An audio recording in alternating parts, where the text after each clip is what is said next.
Chapter 1. On Valentine's Day, Fiona made a point to come home early, wanting to surprise her fiancé, Martin. Instead, she caught him tangled up with his secretary, Clara. The woman was wearing nothing but a red diamond necklace around her neck, which swayed wildly. President Fu, if Miss Sue finds out I'm already pregnant, and you're still fooling around with me in your marital home, do you think she'd be mad?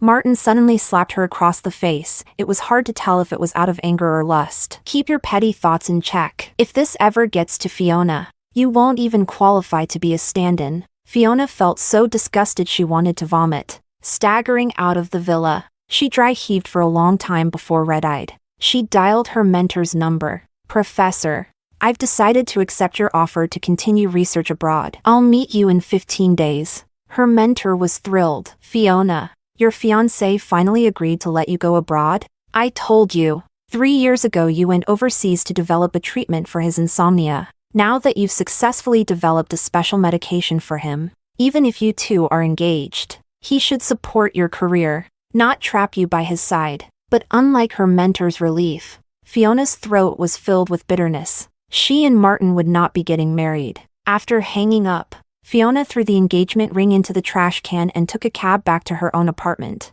She had just arrived when Martin called. The man sounded full of grievance. Fiona, it's so late. Why aren't you back yet? Has your work at the research institute kept you so busy you forgot about your fiancé?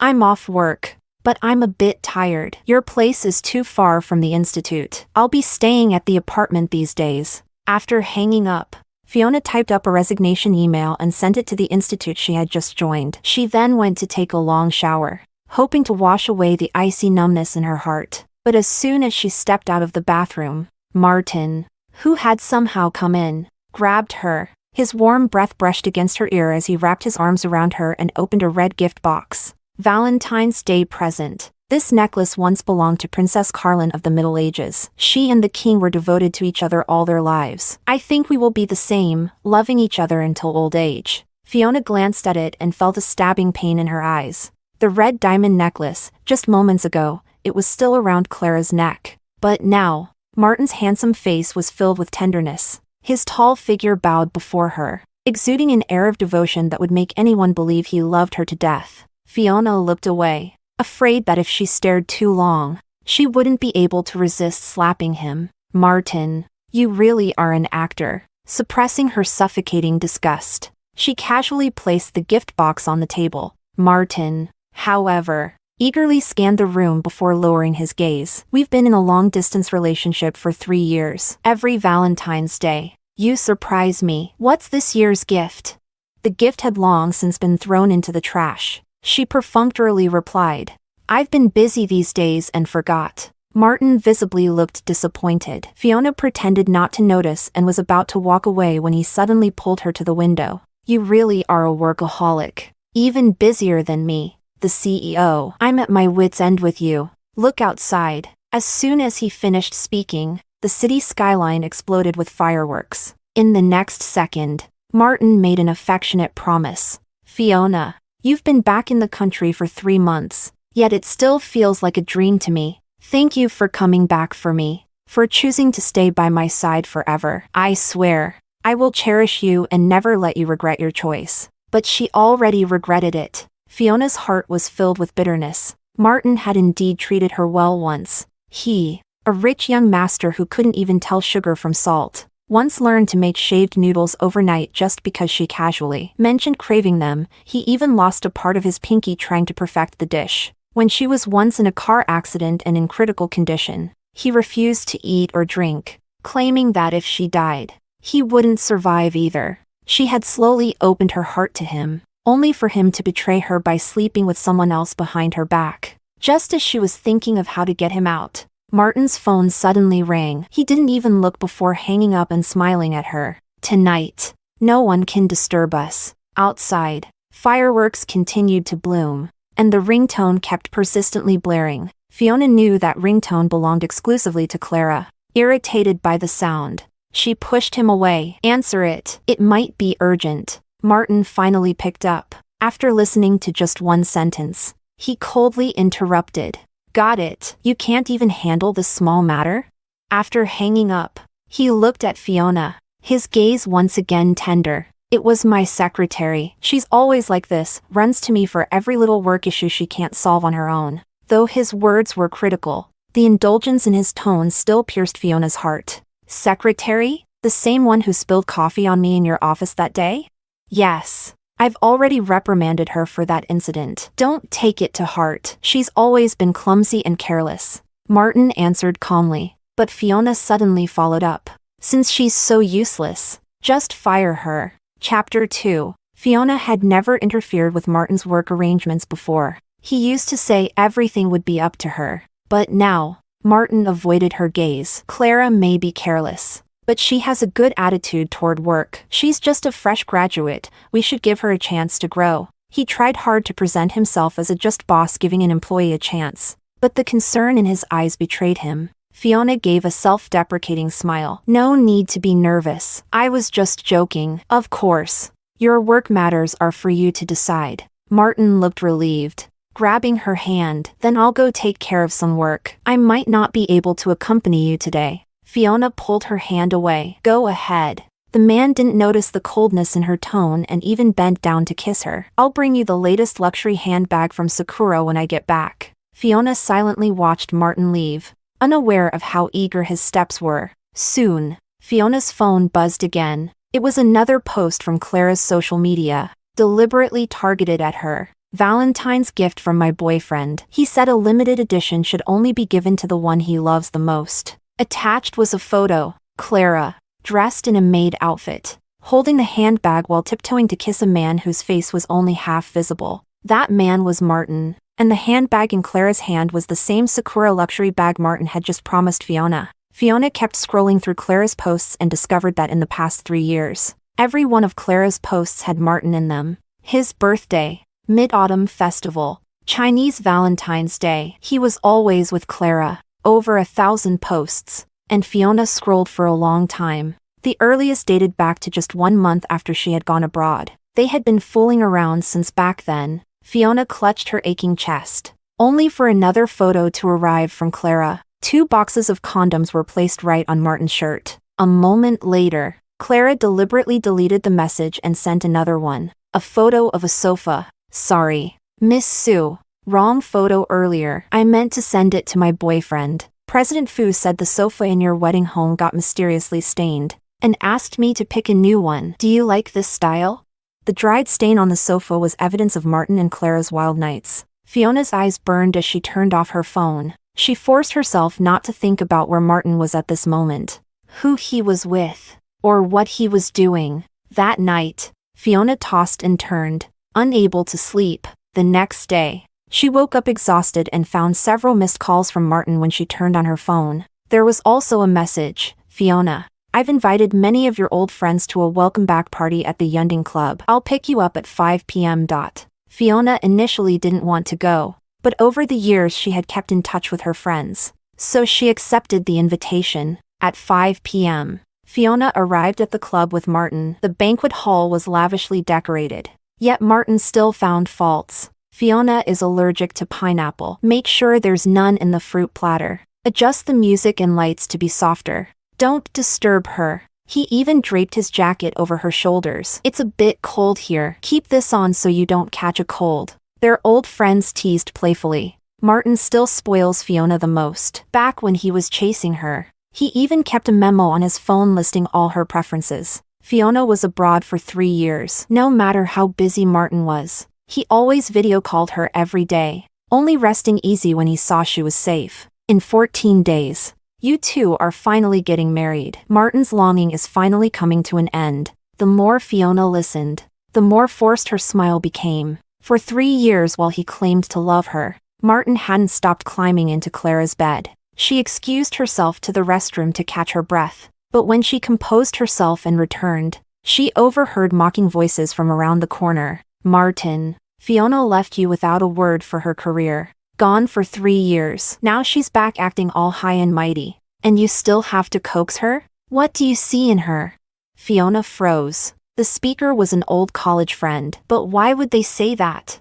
3 years ago, She had gone abroad for advanced studies to develop a treatment for Martin's insomnia. She had clearly explained it to him. Before she could process it, more familiar voices uttered unfamiliar words. Martin. Clara willingly became a stand-in, staying by your side for 3 years without a title. She used to get called a homewrecker and almost got expelled because of it. Yet she still loves you. She even tried to drown herself just to stay by your side. You called out the wrong name in bed, made her be on call 24/7, made her cooperate to film those little videos you asked. And she obeyed. With her by your side, your insomnia vanished. You two are a perfect match. Now that she's carrying your child, how could she and the baby not be better than that cold-hearted Fiona? Every word felt like a slap, painfully striking Fiona. So, they had all known Martin had found a stand-in. They had conspired to deceive her for 3 years. Stumbling, Fiona tried to leave, but Martin's voice rang out clearly. I want Clara. And I want Fiona too, but Fiona can't tolerate sand in her eyes. So you'd all better keep Clara's pregnancy from her, or don't blame me for being ruthless. When the baby is born, I'll let him call Fiona Mom. Chapter 3. Fiona rushed into the restroom, splashing cold water on her face repeatedly. But no matter how much she did, she couldn't douse the raging fire in her chest. 3 years of lies weren't enough for Martin. He even dared to dream that she would raise the child of his mistress? What a joke. Again and again, she washed her face, and only after a long while did Fiona regain enough strength to leave the restroom. She took the elevator down to the parking garage, and as soon as she stepped out, she saw Martin and Clara locked in a passionate embrace, kissing wildly. Fiona stood frozen. Martin had always been gentle to her, but the man in front of her now was like a beast, fiercely claiming the woman in his arms. Was this the real Martin? It seemed like she never truly knew this man at all. Soon, the two got into a car. The vehicle began to rock back and forth, the movements growing more intense. Fiona clenched her fists, her nails digging deep into her flesh. Martin. So this is your so-called forever love, huh? Fiona stumbled back to her apartment, her body burning with fever and weakness. She shakily opened the door and, despite the discomfort, immediately changed the entry code. She didn't want to see Martin ever again. Just as she collapsed onto the sofa, Martin sent her a message. Fiona, you disappeared after going to the restroom? I searched the entire club for you and couldn't find you anywhere. Where did you go? Please reply to me. I'm really worried about you. Fiona lay on the couch, her whole body heavy and dizzy, ignoring the messages. In her hazy state, she thought she heard the password lock repeatedly beeping with error sounds. Someone was trying to open her door. She wanted to open her eyes, but her eyelids felt as heavy as lead. She just couldn't open them. Who knew how much time had passed? When she finally opened her eyes again, Fiona was already in the hospital. Seeing her awake, Martin immediately hugged her tightly, his trembling voice choking with emotion. Fiona, you're finally awake. You scared me to death. Why did you change the door code? Luckily, I had someone break in, or you would have passed out from that high fever. He held her tightly. It's all my fault for not taking care of you. If something happened to you, I wouldn't know how to live on. In this moment, Fiona could clearly feel Martin's fear. He was genuinely afraid of losing her. But what she couldn't understand was how a man who claimed to love her so much could lie to her again and again. She pushed him away. I'm fine. You're holding me too tightly. I can't breathe. Only then did Martin reluctantly let go and fetched a thermos. I bought you some porridge. Have some, it'll make you feel better. He carefully fed her spoonful by spoonful. Once Fiona felt a little better, Martin cautiously probed. Fiona, why did you change the apartment's door code? The old one was our anniversary, the day we got together. You used to say you'd remember it forever. Did I do something wrong that upset you?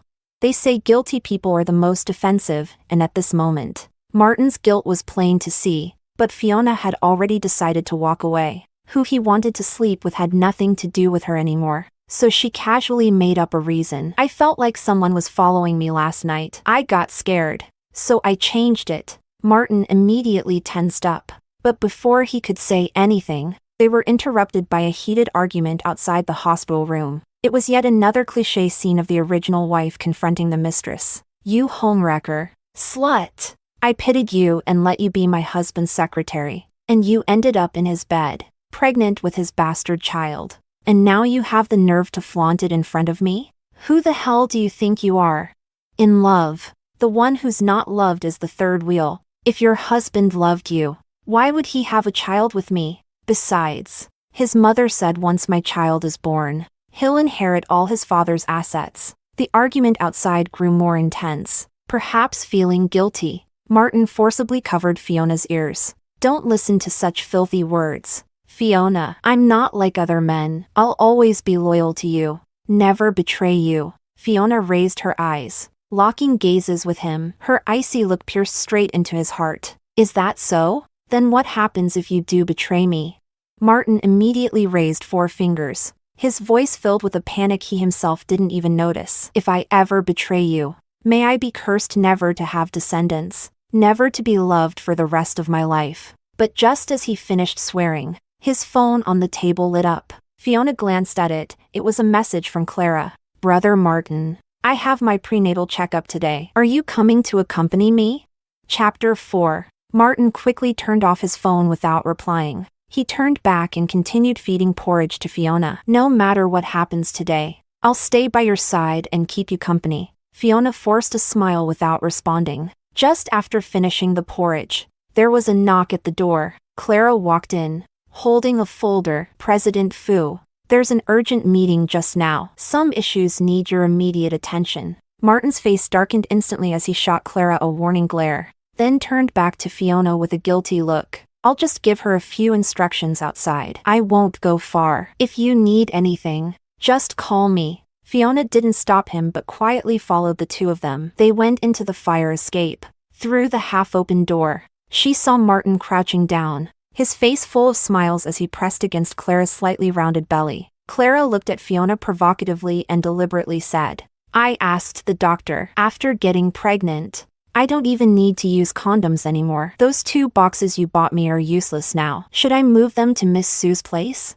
Fiona didn't want to hear any more. She returned to the ward. And before long, Martin came back too. He held her hand like a guilty child begging for forgiveness. Sorry, Fiona, I promised to stay with you. But something tricky came up at work. Clara couldn't handle it. So I have to go back to the company. Once I'm done, I'll come back to be with you. Fiona sneered in her heart but kept a blank expression. Go ahead. Martin left for 3 whole days. During those 3 days, he kept messaging her to apologize, saying he'd come back as soon as the company matters were settled. And he also sent her various wedding plans. It was as if he was genuinely busy preparing for their wedding. In reality, every day for those 3 days, Fiona received Clara's deliberately wrong sent messages. The first day, a photo of torn stockings. The second day, a video of Clara and Martin entangled in bed. The third day, photos of Martin's gifts and properties given to Clara and the child in her belly. Maybe it was because she had seen too much. Fiona no longer felt as heartbroken as she did at the beginning. Their wedding was only 10 days away, and she planned to leave Martin completely on the wedding day. Hopefully, 10 days later, Martin would have the courage to face her departure. The next day, Martin sent someone to take Fiona to try on wedding dresses. When she arrived at the bridal shop, she found Clara was also there. Fearing Fiona would misunderstand, Martin immediately explained, I don't really understand these things for women, so I asked Clara to help you with some opinions. Fiona was led into the VIP lounge. Looking through the custom-made wedding dresses, the dazzling gown was studded with diamonds, extremely luxurious. But when she lifted the hem of the dress, her hand paused. There was a very noticeable stain under the hem, sticky and foul-smelling. Martin's face changed, and Clara hurriedly admitted fault. Sorry, Miss Sue, when you weren't back in the country, I tried the wedding dress for you, and maybe I accidentally dirted it. But Fiona couldn't see even a hint of apology in her eyes, only provocation. Martin, on the other hand, finally found an excuse to cover his guilt, pretending to scold Clara a few times, then took Fiona's hand and comforted her gently. If it's not clean, let's forget it. This shop has a signature piece they don't allow anyone to take photos of. You couldn't see it while you were abroad. Go try it on. If it fits, we'll buy it. Fiona went through the motions with the store clerk. She wasn't going to marry Martin anyway, so she casually chose the dress without even trying it on. Soon after, she returned to the VIP lounge. The door was deliberately left ajar, and as Fiona approached, she happened to see Martin lift Clara onto the table. "You don't need to wear makeup anymore. You don't look like Fiona anyway." Clara wrapped her arms around his neck. "But didn't you first want me because when I wore makeup, I looked like Miss Sue? You wanted me to be her stand-in, right?" Martin hugged her tightly, lowering his voice. "Let's not talk about the past now. I want you for who you are." As his words fell, Martin ripped off Clara's pants. Chapter 5. Fiona suppressed the nausea surging in her stomach and turned to leave the bridal shop. She randomly flagged down a taxi and returned to her apartment. Halfway through the ride, Martin called. "Fiona, the clerk said you left without trying the dress. You didn't like it?" She replied perfunctorily. "I wasn't feeling well, so I left early." Martin's voice became even gentler over the phone. "Then go back and rest first. Grandma just called and wants us to have dinner at the old mansion tonight. I'll come pick you up later." Once back at the apartment, Fiona immediately booked a flight to leave the country in 9 days. She packed all the documents she would need, passport, research files, other necessary papers, into her suitcase. Inside the apartment, all the photos of her and Martin, their couple trinkets from when they were dating, and all the gifts Martin had given her. Fiona packed them all up and tossed them into the trash bin downstairs. Just as she finished, Martin's Cullinan pulled up in front of the apartment building. The car window rolled down. After Martin cleared his throat, Clara reluctantly got out of the front seat. "Miss Sue, you sit in the front. I'll take the back seat. It's not as clean as the passenger seat." Just days ago, she and Martin had been rolling around in that very back seat. Fiona indeed found it disgusting. She silently got into the passenger seat. Martin misinterpreted her silence as dissatisfaction with Clara and quickly explained, "There's a project that Grandma's interested in, so I brought Clara along to help explain it to her." Fiona nodded and fastened her seatbelt herself. But before she could sit comfortably, she felt something poking at her leg. She reached down and pulled it out, only to find one of those little sex toys. Fiona's face darkened instantly, and she threw it away like it was scalding hot. An awkward, suffocating silence filled the car. Martin's face turned ghostly pale. "Fiona, let me explain, this car. I lent it to my buddy next door a few days ago. He must have left it behind." Clara also chimed in nervously. "It's all my fault. They returned the car yesterday, and I didn't check carefully." But through the rearview mirror, Fiona saw Clara's smug expression. She curled her lips into a cold smile. "You really should check carefully. After all, sneaking around in a car isn't exactly something to be proud of." Disgusted to the core, Fiona opened the door and got out. Martin hurried after her, carefully yet anxiously holding her. "Fiona, I'm sorry. It's all my fault. But Grandma insists on seeing you today. I'll have them send a new car over and let Clara take a taxi by herself." Fiona, who wasn't even planning to marry Martin anymore, didn't want to deal with the Fu family's sharp-tongued old matriarch. But with Martin holding on to her so tightly, clearly not taking no for an answer, and since there were only 9 days left before she left him for good, she didn't want to cause a scene. After silently agreeing, a new car arrived within 3 minutes. Martin helped Fiona into the car and only then sat in the driver's seat. He drove steadily all the way, trying to chat several times, but Fiona simply closed her eyes to rest, giving him no chance. Before long, they arrived at the old mansion. Martin held Fiona's hand as they entered together. Old Madame Fu was already waiting on the living room sofa. As soon as she saw them, she urged, "You're getting married in 9 days. When do you plan to have a child?"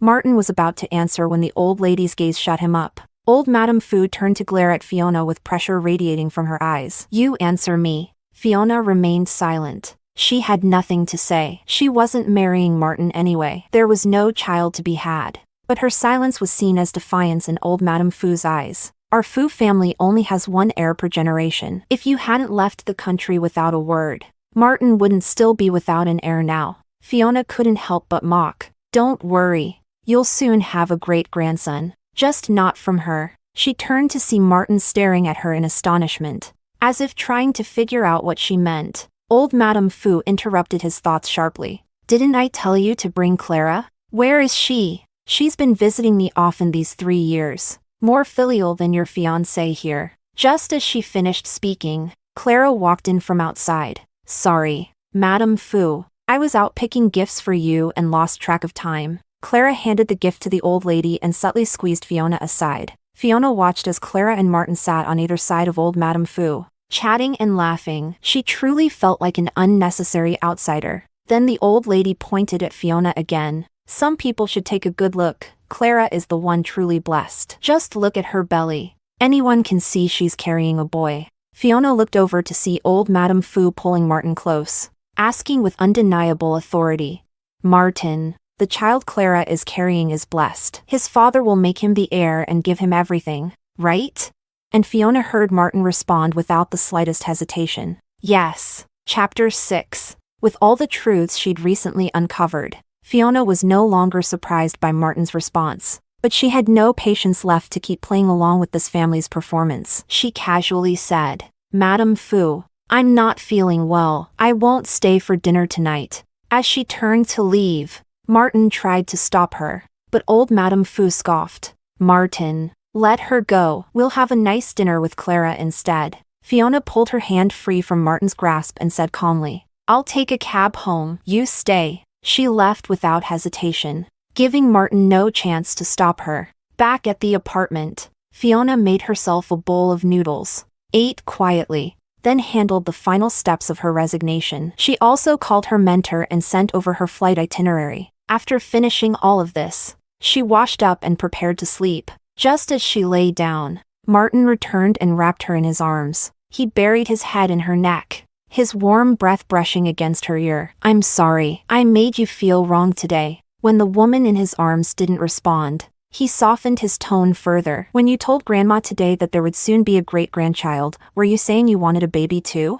Fiona sneered inside. Did he still think his secrets were so well hidden that she wouldn't find out about him and Clara? She stared into his eyes and asked, Do you want me to have a child? Martin kept his smile, hugging her even tighter, not showing a single crack. It doesn't matter whether we have a child or not. I just can't bear to see you suffer. His acting was getting better and better. Just as well, Fiona would never bear a child for Martin in this lifetime. A man who lied and betrayed so easily didn't deserve to be anyone's father. At that moment, Martin's phone rang again. He quickly sat up and rushed to the balcony to answer. Soon, he returned with a flustered expression. Fiona, there's an emergency meeting at the company. I need to head over. I'll come back once it's handled. Fiona didn't bother to expose the lie. Sure enough, Martin didn't return all night. Instead, Clara posted another update on her social media. In the photo, a man with no visible face was feeding her cake. The caption, allergic to pollen. But luckily I have my boyfriend by my side. Fiona casually tapped the screen and gave the post a like. At this point, she no longer felt jealous. She turned off her phone and slept soundly through the night. The next day, Martin didn't come back until noon. He brought a beautifully packaged cake and asked tentatively, Fiona, I saw you liked Clara's post yesterday. Did you want this same cake? Fiona looked at him calmly and replied, It was a mistake, maybe out of guilt. Martin cleared his schedule in the following days and stayed by Fiona's side. During this time, his phone buzzed constantly, but he ignored every call, until this morning, when Clara's exclusive ringtone rang again and again. By the 18th call, Martin finally walked to a corner and answered. After hanging up, he returned to Fiona with a bright smile. Fiona, the wedding welcome poster is ready. I'll take you to see it. Soon, the two arrived at the bridal shop.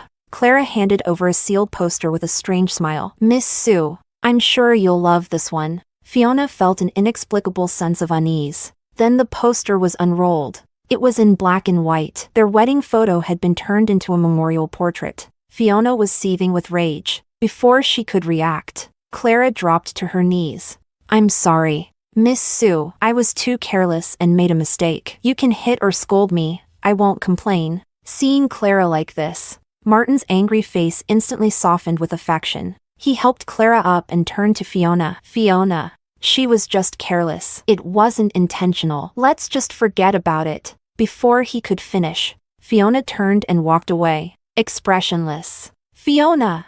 Behind her came Martin's anxious voice. followed by Clara's pained cry, "President Fu. My stomach, it hurts." Even as Fiona left the bridal shop and got into the car, Martin never followed her out. Once upon a time, Martin couldn't stand to see her suffer even a little. He never allowed anyone to say a single bad word about her. But now, Clara had deliberately turned her wedding photo into a funeral portrait, and Martin still protected Clara. Leaning against the car, Fiona suppressed the bitterness in her eyes until it faded.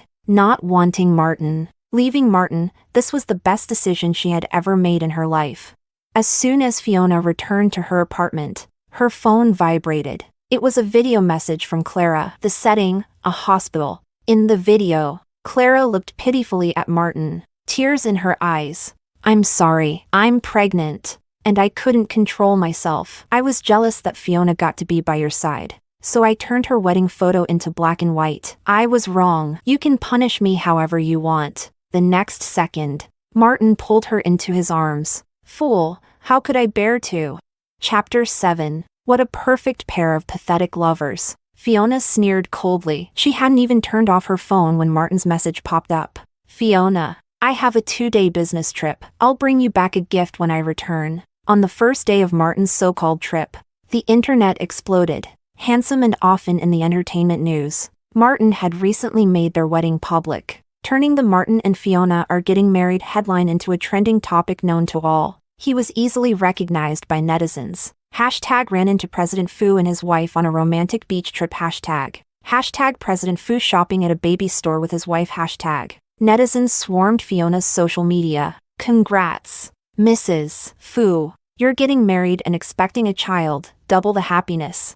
I saw it myself, President Fu shopping with his wife at a baby store. He's so gentle and caring. Wishing them a lifetime of love. Mrs. Fu's child will surely be the heir to the family fortune. Loved by everyone." Fiona opened the photo that was going viral. Martin carrying baby products in his right hand, supporting Clara with his left. The photo only showed Clara's side profile, which did resemble Fiona by 7 or 8 points. No wonder the clueless netizens mistook her. Fiona no longer cared. She was about to turn off her phone when Clara's message arrived. "Fiona, after 3 years, who do you think is the real stand-in now?" Fiona sneered. Only 5 days left until she left. She sincerely hoped that after she was gone, they, as one big happy family, could continue to enjoy themselves. 1 minute later, all online posts about Martin and his wife mysteriously vanished. At the same time, Fiona received a call from Martin. Over a dozen calls, she didn't answer any. 2 hours later, Martin, who was supposed to be on a trip, rushed back to Fiona's place. Disheveled and sweaty, his face filled with panic. "Fiona, don't believe what you saw online. Clara was just accompanying me on a business trip. I only helped her carry things because she's pregnant." Fiona played along. "What online news? I've been busy these days. Haven't checked." Martin visibly relaxed, wrapping his arms around her as if nothing happened. "I heard on the news there's an Orionid meteor shower tonight. I remember your 18th birthday wish was to see it. Let me fulfill that wish tonight, okay?" Legend had it that lovers who made a wish under the Orionid meteor shower would be blessed with happiness for life. At 18, Fiona had longed to see it, but not anymore. She was about to refuse when Martin had already packed everything, including warm clothes and blankets. All the way, Fiona dozed in the car. When they reached the mountaintop, night had already fallen. As soon as she got out of the car, she saw Clara walking toward them, wearing a short skirt and black stockings. "President Fu, the tent and food are all set." Clara crossed her arms, visibly shivering from the cold. Martin frowned in distress and looked at Fiona hesitantly. "I brought an extra blanket from home. Should I give it to her?" "Extra?" Fiona smiled indifferently. "Sure, give it to her." Martin busied himself setting up, finally pulling Fiona into his arms. "It's cold tonight. The meteor shower might not appear right away. Don't catch a chill." Just as he finished speaking, a meteor streaked across the sky, brief but brilliant. Clara squealed excitedly. "Look, a shooting star. I wish to be with my boyfriend forever." Fiona lowered her eyes, catching a glimpse of Clara's hand, under the cover of the blanket, sliding into Martin's waistband. Martin tensed visibly. And yet, he still said sweetly, "Fiona, I wish to love you forever and never part. Fiona could barely keep up the act anymore. Luckily, the meteor shower only lasted a few seconds. She quickly pulled away from Martin's embrace. I'm feeling a bit sleepy. I'll go back to the tent first. Martin rushed to follow her, wrapping her in the blanket. I'll stay with you. Inside the tent, Martin insisted on hugging Fiona. She didn't bother to respond, simply closed her eyes and pretended to sleep. After a while, she heard rustling sounds inside the tent, followed by Martin's low, angry whisper. Are you crazy? She's still here. Relax. Miss Sue won't wake up. She made a special sedative for your insomnia that doesn't harm the body. I added a little to her water, but Fiona hadn't drunk that water at all. Clara's coquettish voice continued. We've tried 72 positions already, but isn't it more thrilling to do it right next to Miss Sue? Chapter 8. Fiona was no longer surprised by Martin's shamelessness, but she had lost even the last bit of patience to play along. Martin, breathing heavily from Clara's teasing, finally went to the neighboring tent, but the thin tent couldn't block any sound. All night long, Fiona listened to their debauchery, and whatever trace of love she once had was completely extinguished. The next morning, Fiona dressed and walked out of the tent. Martin greeted her as if nothing had happened. Why didn't you sleep in a little longer? We still have the wedding rehearsal today. You need to be well rested. His gentle voice echoed. But in Fiona's mind, she saw his beast-like growls from the night before. Her stomach churned with nausea. She pushed him away, putting distance between them. I'm tired. I don't want to go to the rehearsal. I just want to rest. Without waiting for Martin's response, she walked down the mountain. Clara leaned over and whispered only loud enough for them to hear. You didn't sleep last night, did you? He couldn't even control himself though I'm pregnant. What does that say about how much he loves me?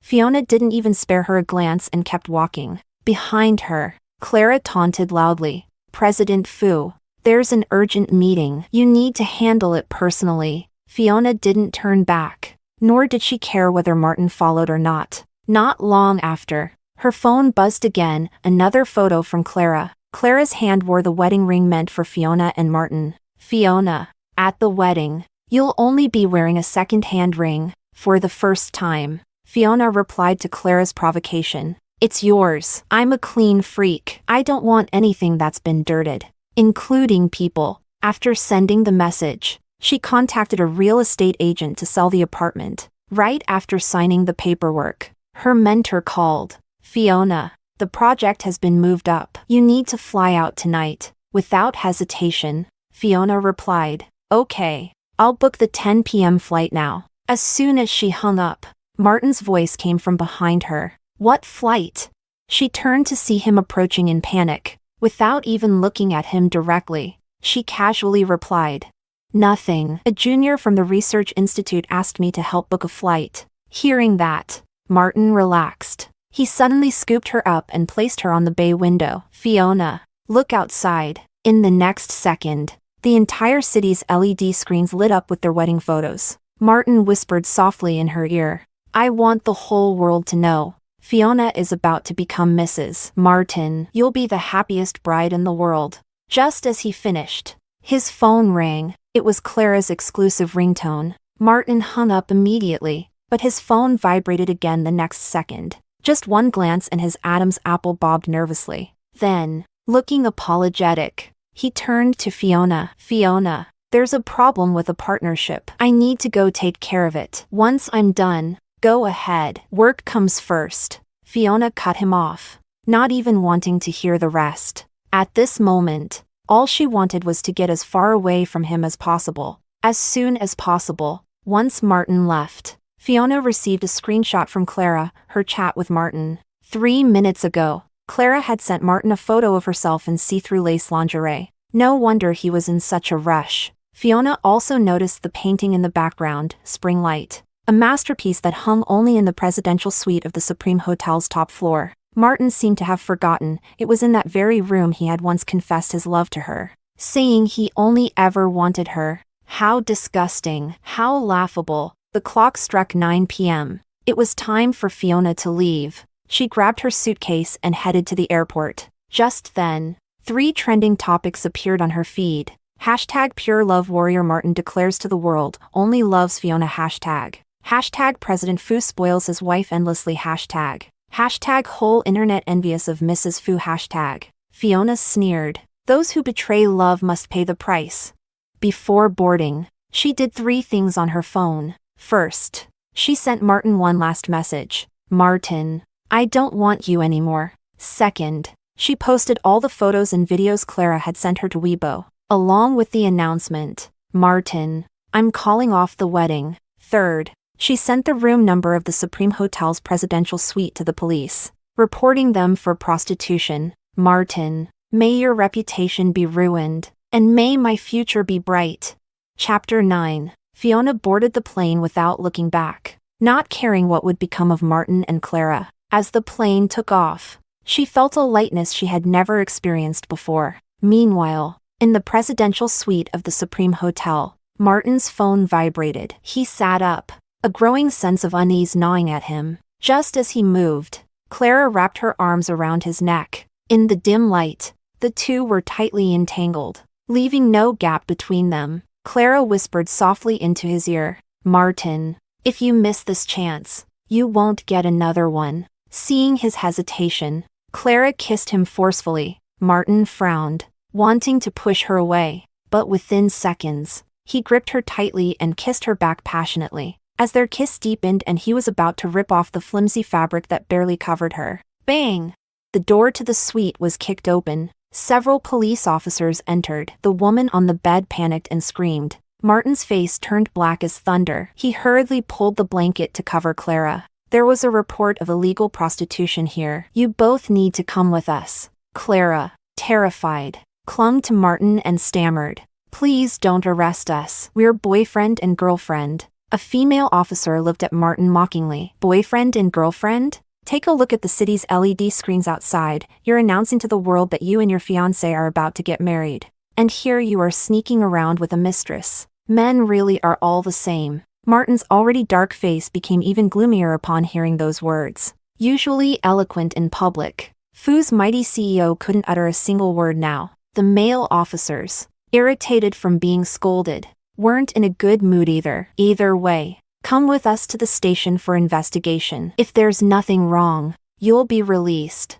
Martin, I'm scared. Clara, bold just moments ago, now looked utterly pitiful and terrified. Martin glanced at her, his expression softening slightly. He draped his jacket over Clara, buttoned it up to cover her exposed parts, and the two of them were taken away by the police. Their phones were also confiscated at the hotel. At the police station, the anti-vice squad checked their chat logs but found no direct evidence. Though their faces were full of disdain, Martin had no energy to care about these things. All he could think about was whether Fiona would notice something was off if he returned too late. And just now, he thought he had glimpsed a message from Fiona on his phone. He hadn't replied to her messages for so long. Would she be worried?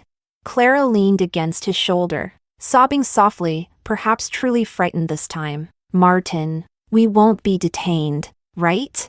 Annoyed, Martin couldn't even be bothered to comfort her, replying dismissively, no, there was no prostitution. At most, it was just moral infidelity. Sure enough, they were soon released. A police officer looked at Clara, who was huddled in a corner, and sighed. Young girl, you're still so young. Don't go down the wrong path. This is the time to improve yourself. Then he patted Martin's shoulder. Young man, even if you're successful in business, remember to uphold your morals. Some people, once you lose them, you'll regret it forever. For some reason, Martin's eyelid twitched violently upon hearing that. The moment he got his phone back, his heart skipped a beat. He saw Fiona's message. Martin, I don't want you anymore. Chapter 10. When Martin saw that message, he didn't even have time to think. He rushed straight to the street and flagged down a taxi. Martin!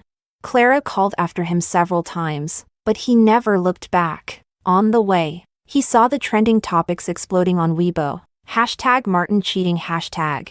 Hashtag crash and stand-in hashtag. Hashtag Mrs. Fu announces breakup hashtag. Martin tapped into the trending posts and saw photos and videos of him and Clara entangled together, again and again. There were also the chat logs where Clara openly provoked Fiona. the hand not holding the phone clenched so hard that his nails almost dug into his flesh. His face twisted with rage. "So, it was you." Martin's voice was ice cold, and the suffocating aura around him made the entire car tremble with fear. His face darkened to the extreme. Once he found Fiona, he would settle this score with Clara. When he arrived at the apartment, it was already past midnight. The apartment was pitch black. He frantically entered the password, but his trembling hands kept entering it wrong, several times before the door finally opened. Martin rushed in and turned on the lights. The place was empty. He ran upstairs, clinging to the hope that Fiona would be lying on their bed as usual, waiting for him. But there was no sign of Fiona upstairs either. He kept calling Fiona's phone. "Fiona, where are you? It's so late. It's dangerous to be out alone. Fiona, please answer. Didn't you promise me you'd never make me worry again?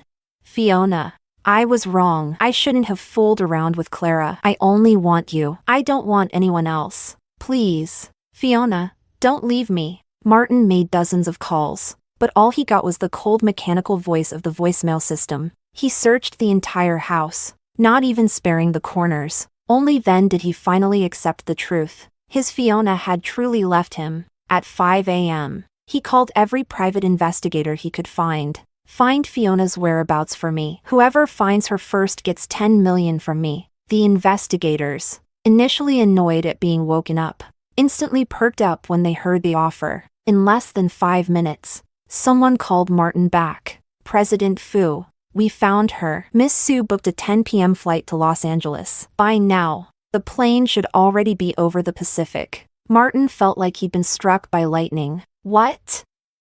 How could that be? No way. Martin refused to believe it. "Fiona told me 3 months ago when she came back that she'd never leave the country again, that she'd stay by my side forever." "You must have made a mistake." Clearly unwilling to accept reality, Martin's voice turned low and grim. "Check again. Confirm it." Fiona knew that during the 3 years she was abroad, he had thought of her every day. Those years were unbearable for him. He couldn't believe she would leave him again. There was a long silence on the other end of the call. After double-checking several times, the investigator finally said, "President Fu, the information is correct." He even sent the flight details to Martin. Everything was clear and unmistakable. Impossible to fake. Martin's mind went completely blank, filled with disbelief. He never imagined Fiona would leave him so decisively. Just a few hours ago, they had been watching the LED screens together, dreaming about their future wedding and happiness. The wedding was in only 4 days. How could she be so heartless to abandon him now? Martin would never allow Fiona to just leave him like this. Chapter 11. Martin immediately booked the next available flight to Los Angeles. As soon as he stepped out of the apartment, he was confronted by Clara, still in her disheveled clothes from the police station. "Martin." Clara's voice was weak, her eyes red and swollen as she looked at him. Martin's face turned ashen. "You still have the nerve to show up?" Without waiting for a response, he grabbed Clara by the throat. His eyes were filled with murderous rage, the veins in his face bulging, his teeth grinding as if he wanted to pour all his fury onto the woman in front of him. He glared at Clara, gritting out each word. "Didn't I warn you not to expose our affair to Fiona?" His grip tightened. Clara struggled to breathe, clawing at his hands, biting her lower lip, and looking pitifully at him. "Martin, I just love you too much. The thought of you marrying Fiona drives me mad with jealousy. You said you'd take care of me for life. Are you really going to abandon me now?" Seeing her tears, Martin finally released his grip. "Get lost. I never want to see you again." Without waiting for Clara to respond, Martin turned to leave, but she grabbed his coat tightly. "Martin, how can you be so cruel to me? I loved you so much. Even when you called the wrong name in bed, I still accepted everything. If you throw me away like this, what do the past 3 years mean to you?" Clara cried bitterly, unwilling to accept the end. She had given up her dignity for him, and now everything was crumbling. Martin roughly pulled his coat back. "Let go!" The force of his tug made Clara fall heavily to the ground. He turned and strode away, only to hear Clara scream behind him. "Aw, my stomach. It hurts." Martin paused but didn't turn around. He was in a rush to get to the airport. If he delayed any longer, he'd miss the next flight. Martin, I was wrong. I shouldn't have sent those pictures to Fiona. It's all my fault. But the baby in my belly is innocent. Please. Save our baby. You even talked to him. Remember? You bought him so many little clothes. But now he might not even get a chance. At the mention of the child, Martin frowned tightly, though he didn't turn back. His steps unconsciously slowed. The sounds from behind became weaker and weaker until they stopped altogether mid-sentence. Martin realized something was wrong. He turned around to see Clara collapsed on the ground, unconscious. Damn it! Cursing, he rushed over and picked Clara up. Los Angeles. After more than 10 hours of flight, Fiona finally landed. Her mentor was already waiting at the airport. At the sight of him, Fiona showed the only genuine smile she'd had in days. Her mentor took the suitcase from her hand. Fiona, you're the most outstanding student I've ever had. I always thought it was a shame when you went back home. Finally, I've waited for you to return. The joy in his voice made Fiona feel a rare warmth in this foreign country. Professor, this time, I'm not leaving anymore. Chapter 12. Fiona's mentor was deeply gratified to hear her say that. Good. I was about to tell you. This project is highly confidential. You'll need to sign a 2-year contract, during which you cannot have contact with the outside world. Is that acceptable? Fiona didn't hesitate for even a second. Of course, Professor. Soon after, she got into the car with her mentor and headed to the new laboratory. At the same time, back in the hospital in China, old Madame Fu sat by Clara's hospital bed, her face stern, filling the room with a suffocating air. She raised her eyes toward Martin, who stood stiffly by the side, her voice dripping with authority. If Clara hadn't called me, I wouldn't have known something this disgraceful had happened. That Fiona, really something. Huh? She's embarrassed us in front of the whole world. Martin frowned. Grandma, I'll handle the matter on the trending topics. Don't worry. Hearing this, old Madame Fu wasn't appeased at all. In fact, her voice grew even louder. I told you from the start I disapproved of your engagement to her. You, the heir to the entire Fu Corporation, debasing yourself by kneeling, begging, making a fool of yourself for a woman no one even heard of. And now, this petty love affair has turned into a scandal splattered across every screen. The CEO of a massive conglomerate, publicly dumped by an obscure woman. You may be able to tolerate this humiliation, but I cannot.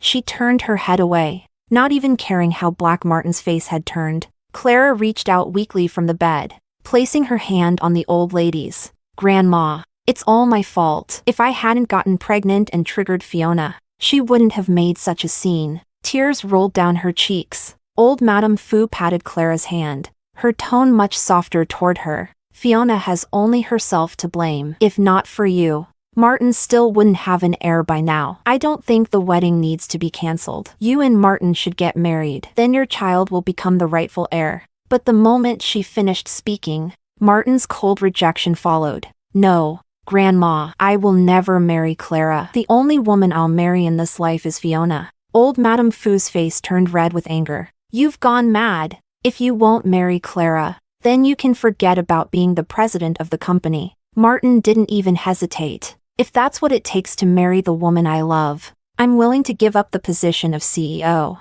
You. Old Madame Fu was so furious she almost couldn't breathe. Never had she imagined her grandson would lose his mind over a woman like this. Clara immediately rushed to soothe the old lady, patting her back and lowering her eyes with a soft, pitiful voice. Grandma, it's okay. I'm already very happy to be able to have Martin's baby. I don't need anything else. I just hope I can stay by his side. Though her words sounded selfless, her tone was full of grievance and sadness. Old Madame Fu held her hand tightly. Don't worry, I won't let you or the child suffer any injustice. After the old lady left, Martin's face darkened as he walked over to Clara. I will never marry you. Get that out of your head. If it weren't for you, Fiona wouldn't have left. And if I catch you playing tricks again, no one will be able to protect you. With that, he turned and left without a glance back. He rushed to the airport, not even bringing any luggage. There was only one thought left in his mind: go to Los Angeles. Find Fiona.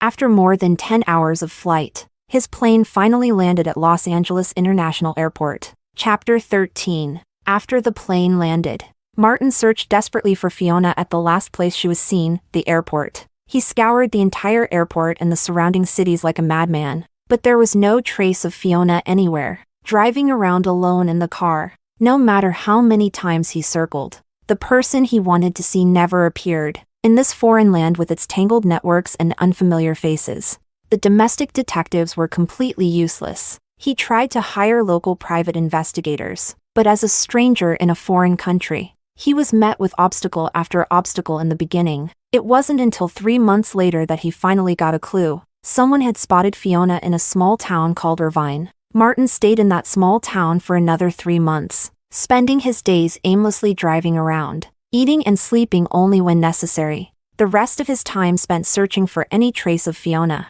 But still, nothing. Sitting hollow-eyed on the sofa, the months of physical and mental exhaustion had left him visibly thinner. His cheeks sunken. Fiona, where are you? Do you really not want me anymore? Fiona, please, just tell me where you are. In the empty room, only Martin's humble pleas echoed back at him. He grabbed the bottle of whiskey, pouring another gulp down his throat. The floor was littered with empty bottles, the smell of alcohol thick and suffocating. The emotions he had suppressed for half a year finally broke loose, utterly consuming him. The despair gnawed at his soul, dragging him into an abyss of darkness he couldn't climb out of. Fiona, you're so cruel. Do you know, ever since you left, my insomnia has returned? I can only sleep for 3 hours a day, and the rest of the time, I can only think of you. He thought if he could drink himself numb, maybe he wouldn't feel the ache in his chest anymore. They used to be so good together. How had it all come to this? From the first moment he laid eyes on Fiona back in high school, Martin had fallen for her. Fiona had been the campus beauty, brilliant in her studies, but with a naturally cold temperament, like a flower on a high peak. But because of that face, her suitors were countless. She always rejected them politely. I'm still a student. I want to focus on my studies. Until one day, a group of thugs cornered her on her way home from school, dragging her into an alley. Fiona struggled desperately but couldn't break free. Just when she had lost all hope, Martin appeared like a god descending from the heavens. Alone and empty-handed, he fought off several thugs. His eyes were bloodshot, his fighting style reckless and suicidal, hurting the enemy even if it meant hurting himself. In the end, the thugs fled while cursing him as a lunatic. That time, he broke 3 ribs and spent a month in the hospital, even before his wounds had fully healed. He insisted on being discharged. From then on, Fiona's way home always had Martin silently accompanying her from a distance. She said she wanted to focus on studying, and he suppressed his feelings, content just to watch her from afar. Only after the college entrance exams did he dare to confess. He had been so nervous, his hands trembling, his heart pounding like a drum. When Fiona finally gave him her answer, he froze for 3 minutes, feeling like he was floating on clouds. Back then, a single smile from Fiona could make him happy for days. But now, he might never see that smile again. Thinking of this, Martin gulped down more liquor, his bloodshot eyes blurred from the alcohol. Fiona, where are you? I was wrong. I really was wrong. Please don't leave me. In his drunken haze, it was as if he really saw the figure he had dreamed of day and night. Chapter 14. Seeing that figure walking toward him, Martin couldn't hold back his tears. Fiona, it's all my fault. I was wrong. You're back. That's all that matters. He trembled as he sat up straight, reaching out to touch the person in front of him. It's really you. You came back. You didn't abandon me, did you? Saying that, he pulled the person into his arms, cupping the face he had dreamed of for so many nights and kissed her deeply. He kissed her fiercely, desperately, as if trying to pour all the longing and agony of these past days into that kiss. He held her tightly, as if she might vanish the next second. Only after a long time did he finally let go. Martin rubbed her face with his fingertips, his gaze filled with overwhelming affection. Clara had never been looked at like this by him before. She couldn't help but whisper emotionally, "Martin," but at the sound of her voice, Martin snapped awake instantly. He pushed the person in his arms away in shock. the drunken haze clearing. His gaze changed from deep affection to disgust. His voice turned cold. "Why are you here?"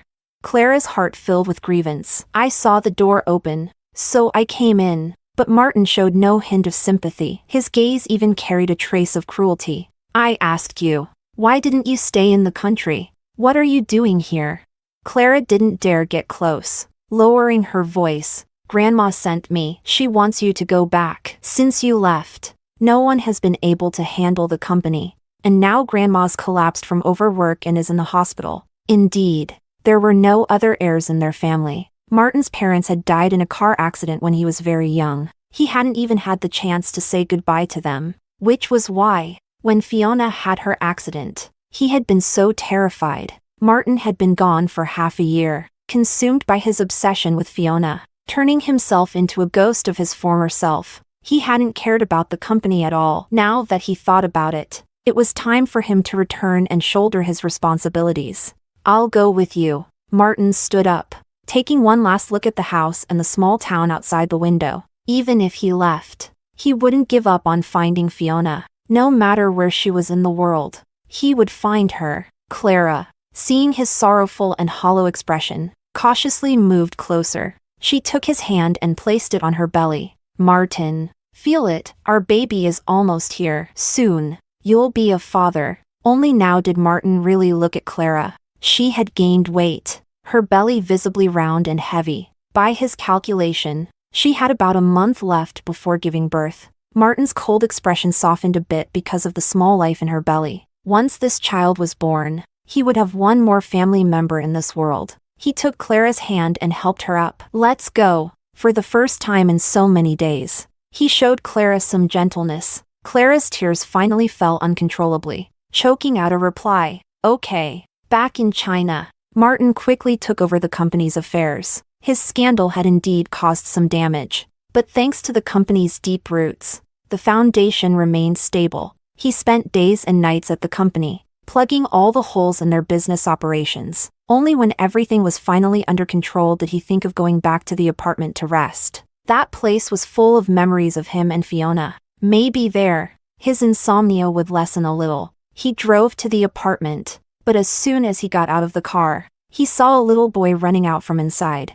"Who let you people move in?" Chapter 15. Martin's face turned ashen as he brushed past the little boy, storming into the apartment. The woman inside was clearly startled by this unexpected intruder, her face full of alarm. "Who are you?" she demanded. "That's what I should be asking you.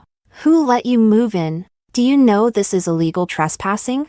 Martin's eyes swept sharply across the apartment. When his gaze landed on the shawl the woman was holding, he rushed over, snatching it from her hands. His voice was full of rage. "Who told you to touch this shawl?" It was the shawl he and Fiona had bought together when they traveled to Shangri-La. The woman was clearly intimidated by his sudden fury. Frozen in place, the little boy ran over, clinging to Martin's leg, crying and shouting. "Don't bully my mom. You're a bad uncle. This is our home." Hearing the child's words, Martin finally regained some composure. A child wouldn't lie about something like this. He looked up at the woman coldly. "What's going on?" Seeing that Martin had calmed down, the woman quickly pulled the child behind her and explained carefully. "Half a year ago, I was looking for a house and came across this apartment. The owner was in a hurry to sell, and the price was 30% below market value. The facilities were all complete, so I bought it." Fearing he wouldn't believe her, she even took out the purchase contract. Everything was clear in black and white. The apartment now belonged to her. A sharp pain pierced Martin's heart. He blurted out almost reflexively, "I'll buy the apartment back. Pack up and move out immediately." The woman hesitated, looking troubled. "My child's father is gone. I'm raising him alone, and it took everything I had to buy this place. I couldn't find anything better with that kind of money. I'll pay you 10 times what you paid. Now, pack up and leave." The woman's worried face lit up instantly. She agreed eagerly. Okay, we'll move out right away." They hadn't brought much into the apartment. Most of it was still what Fiona had left behind. When they left, they only took 2 suitcases. As they were heading out, the woman handed Martin a bag. "I found this in the fish tank when I moved in. I figured it might be important to you." Martin opened the bag. It was Fiona's phone. She had left so decisively, even throwing her phone into the fish tank, ensuring he could never contact her again. She had sold the apartment, full of their memories, without a second thought. Thankfully, he had bought it back. Otherwise, even the last fragments of their past would have been lost to him. But the apartment was now empty. All the photos of him and Fiona were gone. The place was hollow. Just like him, nothing but a soulless shell. Martin sat on the cold floor, surrounded by endless loneliness. He walked up to the second floor. On the balcony still hung the swing he had installed for Fiona. Many nights, they had sat on that swing, watching the stars together. He walked over, trying to feel Fiona's lingering presence. But after half a year, there was nothing left. Nothing at all. For the first time, he felt utter despair. How could she disappear so thoroughly, leaving him not even a trace? Wait! Martin suddenly remembered. That night when Fiona left, he had caught her talking on the phone with someone. She had mentioned something about plane tickets. He had been too careless to pay attention at the time. Maybe if he restored the data on Fiona's old phone, he could find out where she had gone. Chapter 16. Thinking of this, a rare, almost desperate smile surfaced on Martin's face. It was like a drowning man suddenly grabbing hold of a floating log, finally able to breathe again. The tightly wound string in his heart loosened at once, and the exhaustion of the past days came crashing down on him. That night, Martin slept deeply. It was the only night he'd slept soundly in months. Martin didn't wake up until the afternoon of the next day. The first thing he did was take Fiona's old phone to the best tech specialists for data recovery. As soon as he left the tech department, his grandma's call came in. "Martin, come to the hospital immediately. Clara is in labor." He replied coldly. Got it. Sometimes he regretted it. If he and Fiona had a child back then, would they have been more deeply tied together? Would things have turned out differently? Clara's delivery went smoothly, just as his grandma had wished. It was a boy. Martin did feel a flicker of joy upon seeing the child. But looking at the warm, lively scene in the ward, his heart still ached with loneliness. If he had married Fiona as planned, wouldn't she be the one basking in the crowd's adoration now? Wouldn't his grandma have accepted her by now, and they'd be a happy family?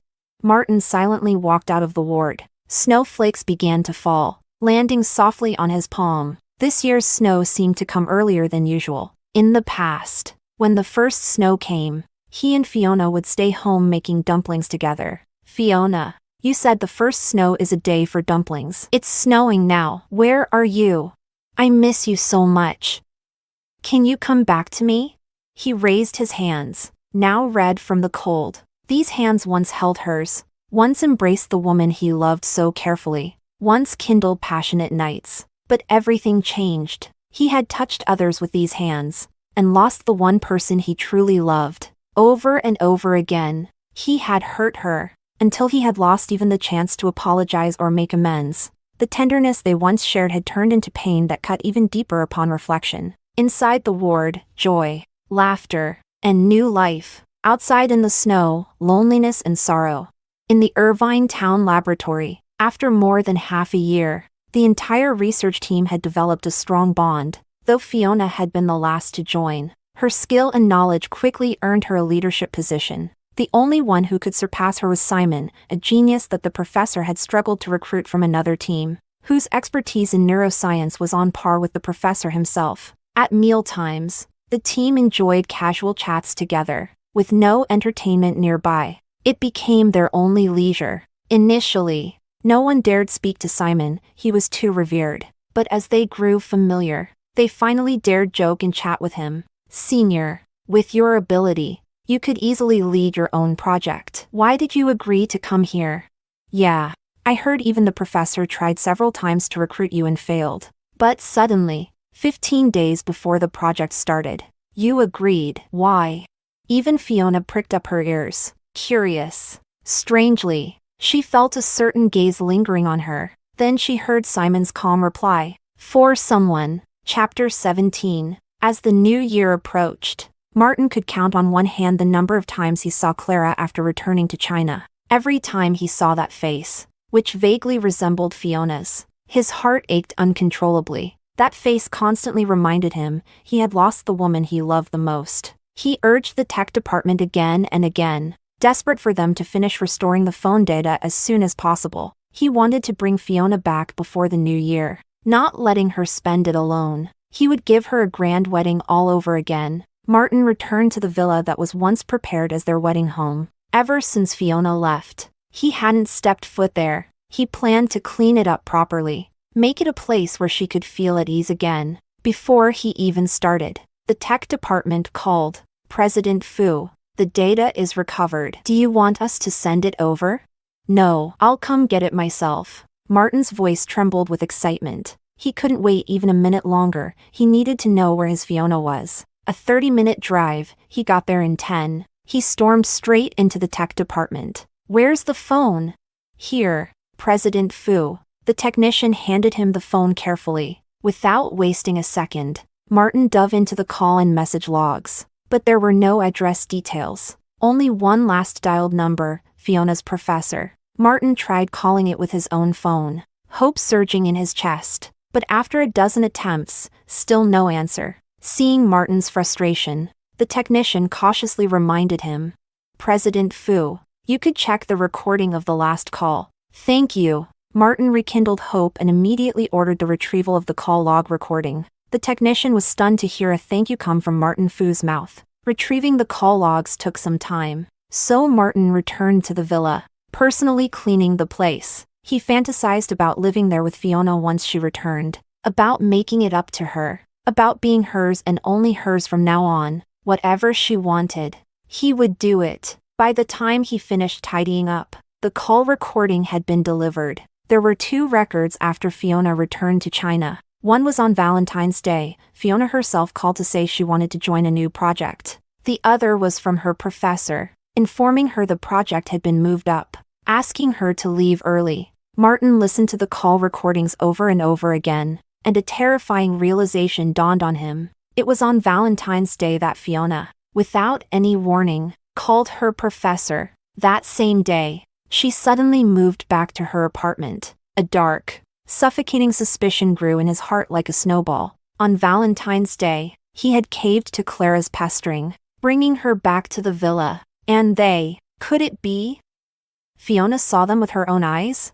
The thought grew heavier and heavier in his chest. To confirm it, Martin rushed to the property management to retrieve the surveillance footage from that day. The footage showed Fiona had indeed come home early. She opened the door but didn't go in. Instead, she stood outside for a long time before pulling out her phone to make a call. The timestamp on the footage matched the call to her professor exactly. Martin stood frozen, as if struck by lightning. It was him. It was him who personally shoved the truth right in front of her. Chapter 18. If the roles were reversed, if Martin had caught Fiona entangled with another man, he couldn't even begin to imagine how devastated he would feel. He would have lost his mind at the mere thought of another man getting close to Fiona. How much pain and heartbreak must she have endured back then, for her to make such a resolute decision to leave him?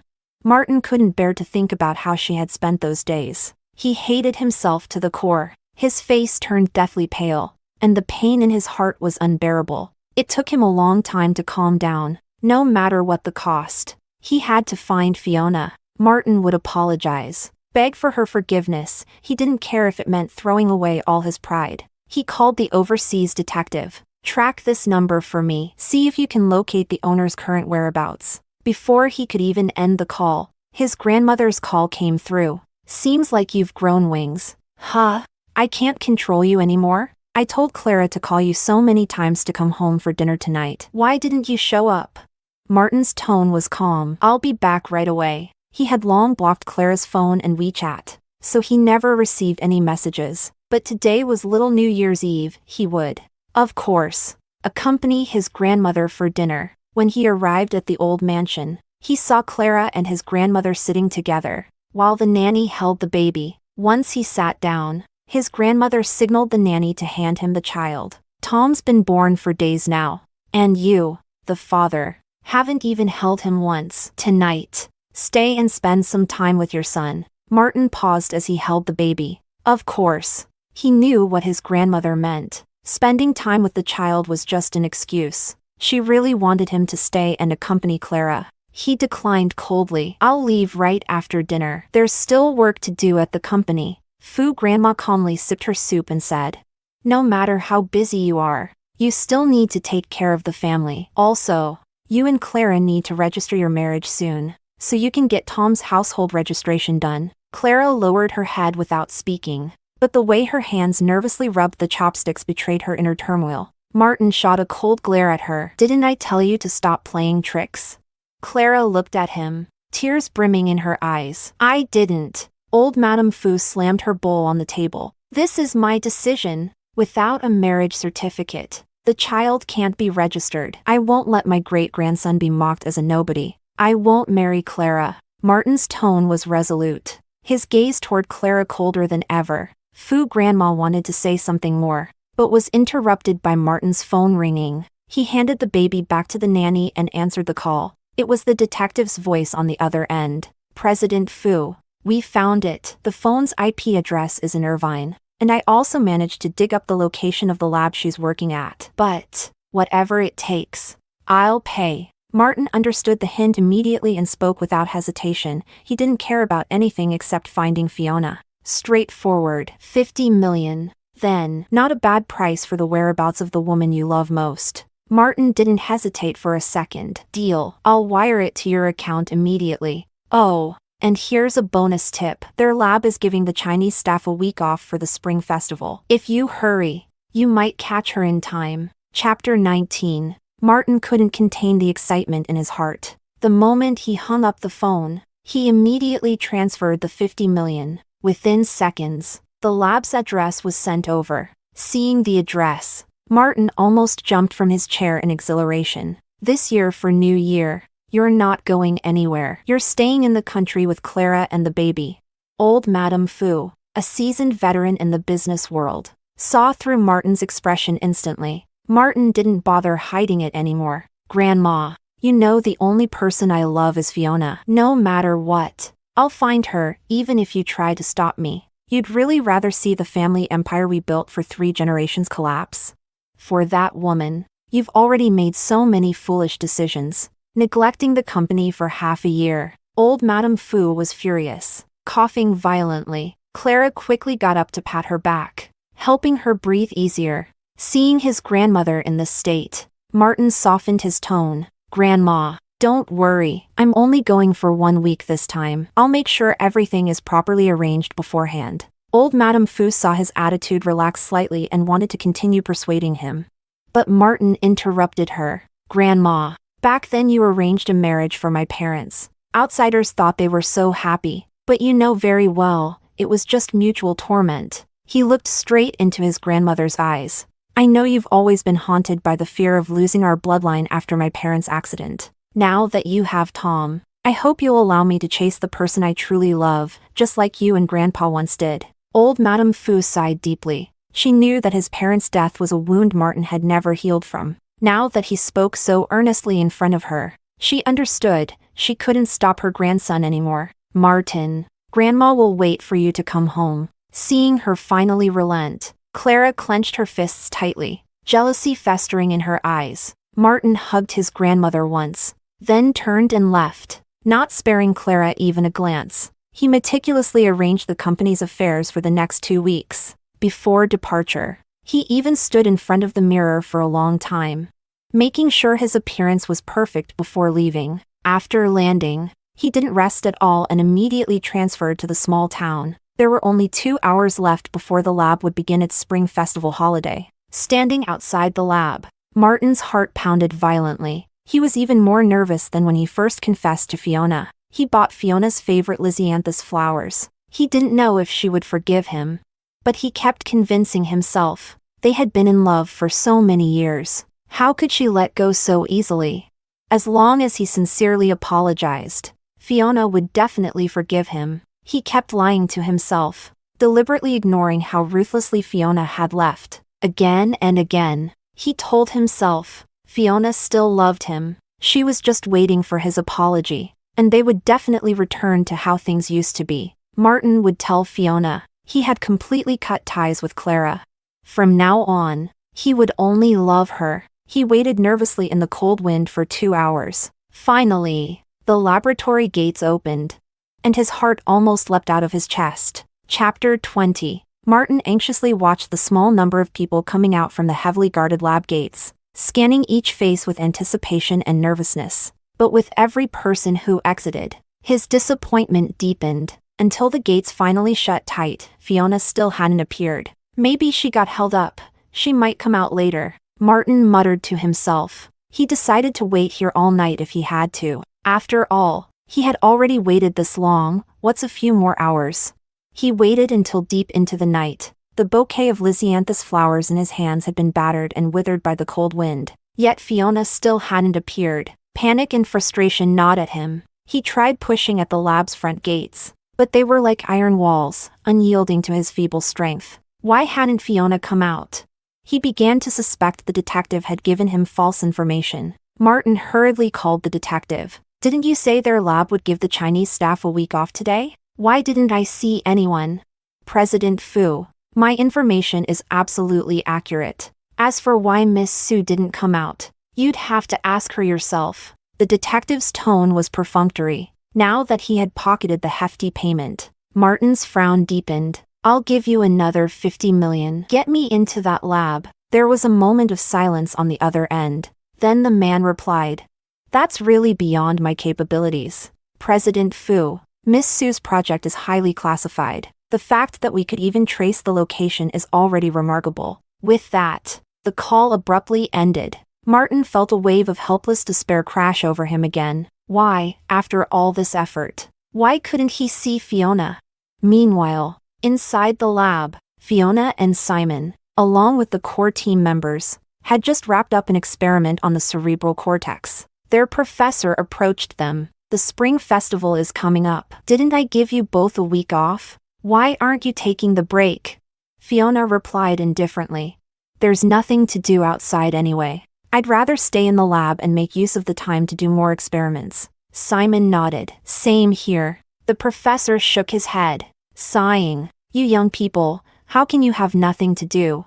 Go out, catch a movie, soak in the local vibes, relax a bit. You can't always be this tense. Our project is already ahead of schedule. Go unwind. Saying that, he practically pushed the two of them out of the lab. Now standing outside, they exchanged glances. Still somewhat stunned by the professor's eviction, Fiona, standing in the chilly breeze, felt a little lost. Ever since arriving, she had lived in the lab dormitory. Now suddenly outside, she truly didn't know where to go. Simon seemed to pick up on her hesitation and lean slightly toward her. Since we're out, let's make the most of it. How about some hot pot to warm up?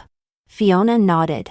After a day of experiments, she was indeed hungry. The town's most famous hot pot place was right next to a bar. People often had hot pot and then headed to the bar for some blues and a drink. Both places were owned by the same savvy businessman. As Fiona walked past the bar entrance, the music caught her attention. She paused, gazing inside, unaware that Martin was sitting right inside that very bar. Chapter 21. Martin wasn't there to savor the drinks, he was there to drown in them. Beside him sat a row of empty bottles, and the once cherished lisianthus bouquet had been discarded carelessly to the side. A blonde woman approached him, speaking clumsy Chinese. Why are you drinking alone? She deliberately positioned herself in front of him, blocking his view of the outside, and more importantly, preventing anyone outside from seeing him. Martin couldn't even be bothered to lift his eyes. Scram! The woman was undeterred, swaying her alluring figure closer, trying to seduce Martin. Drinking alone is so boring, it's always better with two people, ah. Before she could finish, Martin grabbed her wrist with a brutal force, twisting it sharply. There was no mercy in his grip, it was as if he wanted to snap her bones. The woman screamed, begging for mercy. I'm sorry, I won't do it again. Please let go. I swear I won't bother you anymore. His eyes filled with a dangerous glint. I said, scram. When Martin finally released her, she fled like a startled bird, disappearing into the crowd in panic. No one dared approach him again. Who would risk provoking a man with such a murderous aura? Meanwhile, in the hot pot restaurant next door, Fiona and Simon had already sat down and started ordering. The hot, Steamy atmosphere was much warmer than the cold outside. Simon poured Fiona a cup of hot milk tea. "Drink this first. It'll warm you up." Fiona accepted it politely. "Thank you, Senior." Simon smiled bitterly inside. Seems like he still had a long way to go. "No need to thank me. So, any plans for the holidays?" Fiona stared blankly into the steam rising from the hot pot. Plans?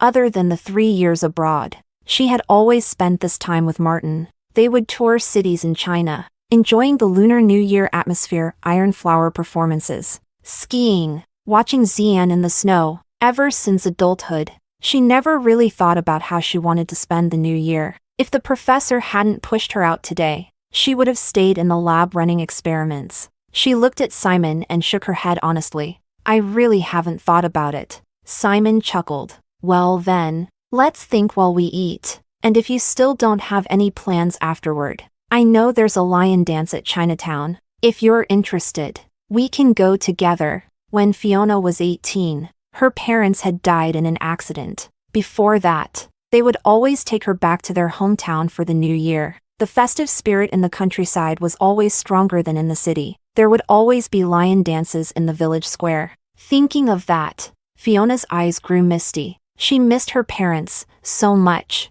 If they were still alive, and saw how she had been hurt so badly in a relationship, they would surely feel heartbroken for her. Simon noticed her sudden melancholy and carefully asked, "Did I say something wrong?"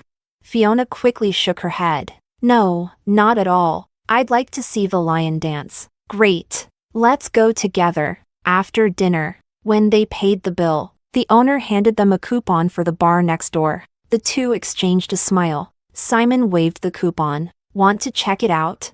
Fiona nodded lightly. "Sure." They had just reached the entrance when a drunken man stumbled out, clutching a wilted bouquet of lisianthus in his arms. Chapter 22. As they brushed past, Simon instinctively pulled Fiona into his arms to shield her. Martin, staggering from drinking too much, wobbled as he walked past them. He glanced sideways absent-mindedly, then continued forward, but after a few steps, he abruptly stopped. His foggy gaze cleared in an instant. That man had been shielding a woman, and that woman looked just like his Fiona. Martin immediately turned back and forcefully pulled Simon aside. Without the shield, Fiona and Martin's eyes locked. Both froze for a brief second. Martin instinctively reached out, wanting to touch her, but Simon reacted quickly, trying to pull Fiona away again. Martin, seething with rage, threw a punch directly at Simon's face. "Who the fuck told you to touch her?"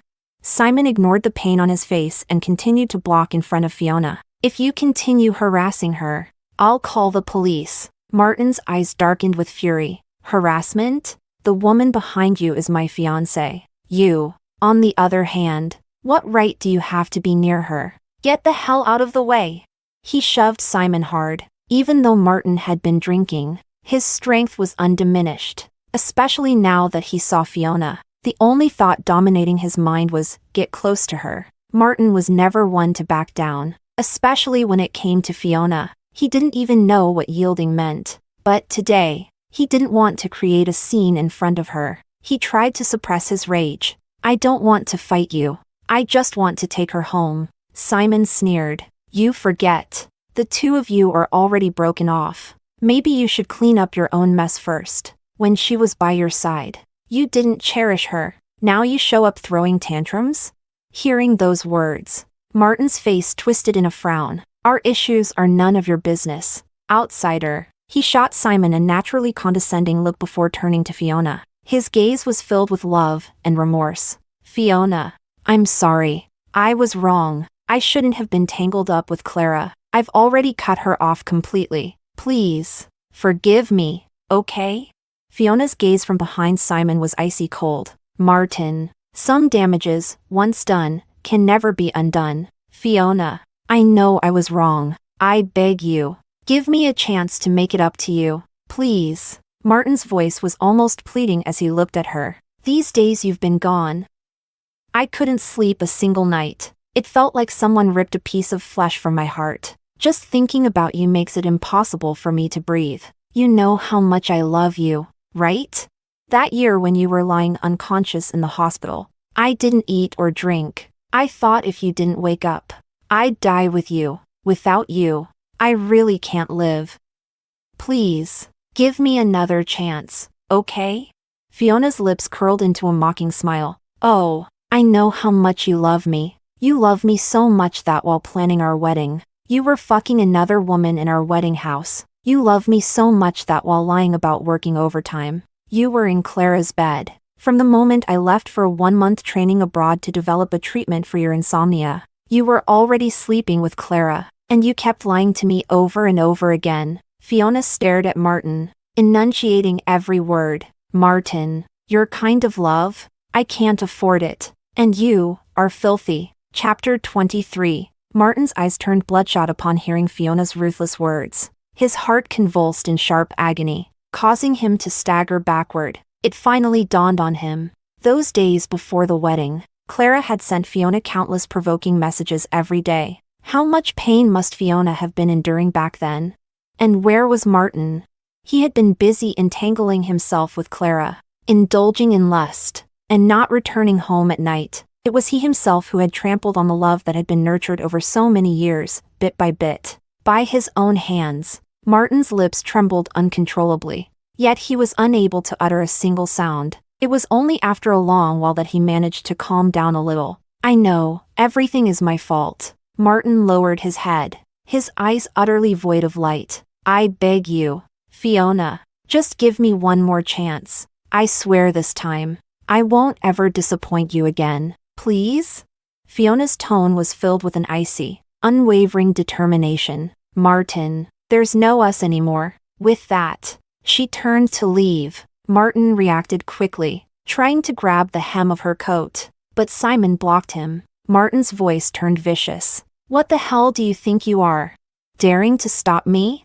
Without hesitation, Martin swung the punch at Simon. His only thought now was to chase after Fiona. Anyone who stood in his way was seeking death. Simon took the punch head-on, deliberately closing the distance between them, then whispered coldly in Martin's ear.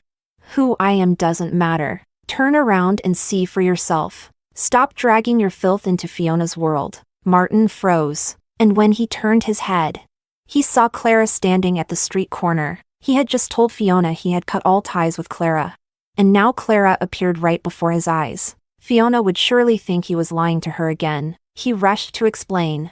But when he turned back, Fiona and Simon had already gotten into a taxi and left. Martin tried to chase after them, but Clara clung tightly to his arm. Martin, I came here alone. I have nowhere to stay. Before she could finish, Martin cut her off harshly. At this moment, Martin was burning with rage. His expression was terrifyingly dark as he grabbed Clara's chin tightly, leaving bruises where his fingers pressed into her flesh. Who the hell told you to follow me? I warned you countless times. Stop playing your petty tricks. You dared to come here?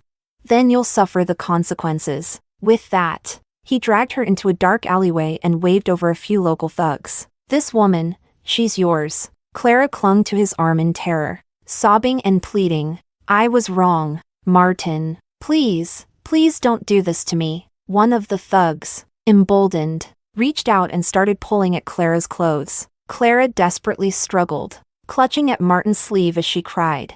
Please, Martin, I'm Tom's mother. Tom is your son too. If he knew his mother was treated like this, he'd hate you forever. All those nights, you were entangled with me on the bed. You do have feelings for me, don't you? But Martin coldly shook off her hand. From now on, Fiona will be Tom's mother. He turned and walked away without looking back, leaving Clara in a hopeless, freezing despair. Several rough hands tugged at her clothing. While she screamed in anguish, Martin acted as if he heard nothing. Martin, don't forget. I look so much like Fiona. I'm her substitute. If they humiliate me, it's no different from humiliating Fiona. Chapter 24. Clara's coat was quickly ripped off by the men. She struggled desperately, her screams and pleas falling on deaf ears. They were about to tear at her inner garments when a swift, ruthless kick sent the thug sprawling. Martin had returned. His icy gaze swept over the men as he spat out a single word. Scram. The thugs, sensing the man was no easy target, cursed under their breath and slunk away. When Clara saw Martin return, her tears finally broke free, streaming uncontrollably. "Martin, I knew it. You still love me. You couldn't really bear to do this to me, right?" Martin squatted down in front of her, looking down coldly from above. "You're right about one thing. Your face does resemble Fiona's. That face shouldn't be defiled. But even if you look like her, you're nothing more than a cheap imitation." With that, Martin turned and left without a backward glance, not caring how utterly humiliated and pathetic Clara looked at that moment. Clara lay on the icy ground, the cold wind biting at her body. But none of it compared to the coldness festering inside her heart. She finally understood. She had always been a joke, a plaything Martin could summon or discard at will. Clara had foolishly believed that after these 3 years by his side, she would at least have carved out a little place in his heart. But now it was clear, it had all been self-deception. No matter how much she flattered him, no matter how she tried to make him happy, it could never compare to those 3 words. Fiona Sue. Clara clenched her fists so tightly that her nails dug into her flesh. But she didn't feel the pain. She had nearly been violated, simply because she had followed him here and appeared in front of Fiona. And this was Martin's punishment. She hated Fiona. She hated Martin. Her eyes filled with hatred. Fine then. If she couldn't have happiness, no one else would either. Meanwhile, Martin booked a room in a nearby hotel. He stepped into the bathroom and turned the shower to its hottest setting. He let the scalding water pour over him. Indifferent to the heat, he scrubbed his skin over and over, almost peeling it off. In his mind, Fiona's cold, cutting words echoed relentlessly. "And you're filthy." Tears streamed down his cheeks. But he no longer knew whether they were from sorrow, regret, or the water from the shower. "Fiona, I'm not dirty. I've washed myself clean. Please, don't despise me, okay? I really know I was wrong. Today when Clara came after me, I didn't touch her at all. Even that woman in the bar. I rejected her without hesitation. Please. Fiona, please don't leave me." Martin whispered in despair as he scrubbed himself like a madman. But drinking heavily and showering in scalding water only made the alcohol hit harder. His head spun. Finally, he collapsed on the floor of the bathroom, utterly drained. After a long while, he found the strength to get up. He picked up his phone and called the private detective. "Help me track the taxi Fiona took. Find out where it dropped her off. No matter what. This time, he would bring Fiona back, even if she hated him, as long as she didn't ignore him. Martin would make her fall in love with him again. Slowly, patiently, no matter how long it took." Chapter 25. After Fiona and Simon got into the car, a heavy silence filled the cabin. It was the first time in so many days that Fiona had spoken about her past, and in such an ugly, humiliating way. When she saw Martin earlier, her heart still twinged for a brief moment, but she knew this would be the last time. She would take tonight as closure for everything that had happened before. After venting everything today, Fiona swore she would no longer let those memories haunt or sadden her. Simon glanced at her worriedly. "Fiona, are you okay?" Fiona shook her head lightly. "I'm fine, don't worry." Simon's sudden apology caught her off guard. "I'm sorry. I shouldn't have said those things today. I just didn't want him to keep pestering you." Fiona blinked, feeling puzzled by his words. She thought back carefully. Earlier, Simon had told Martin they were already broken off, but she never told anyone in the lab about that. Not even when the professor asked. She'd always brushed it off with excuses. So how did Simon know? She stared at him intently. "Simon, how did you know I broke off the engagement with Martin?" Simon's eyes flickered for a moment. "I followed your Weibo when you released that sleep aid drug. I saw it on your posts." Fiona froze. She hadn't realized someone from the lab might have seen those disgraceful posts. Simon seemed to guess her thoughts and offered some comfort. "I didn't bring it up before because I didn't want you to overthink it, but I think you did the right thing. Those who do wrong deserve to be punished, don't they?" Fiona didn't expect him to think that way. When she turned her head, she met Simon's gentle gaze. They exchanged a faint smile. Simon's tone softened. "The past is over. The future will only get brighter." Fiona nodded with a smile. "Yes, It's all in the past now. From now on, Martin would be nothing but a passerby in her life. Everything they had, she would let the wind scatter it, no matter how deep their feelings once were.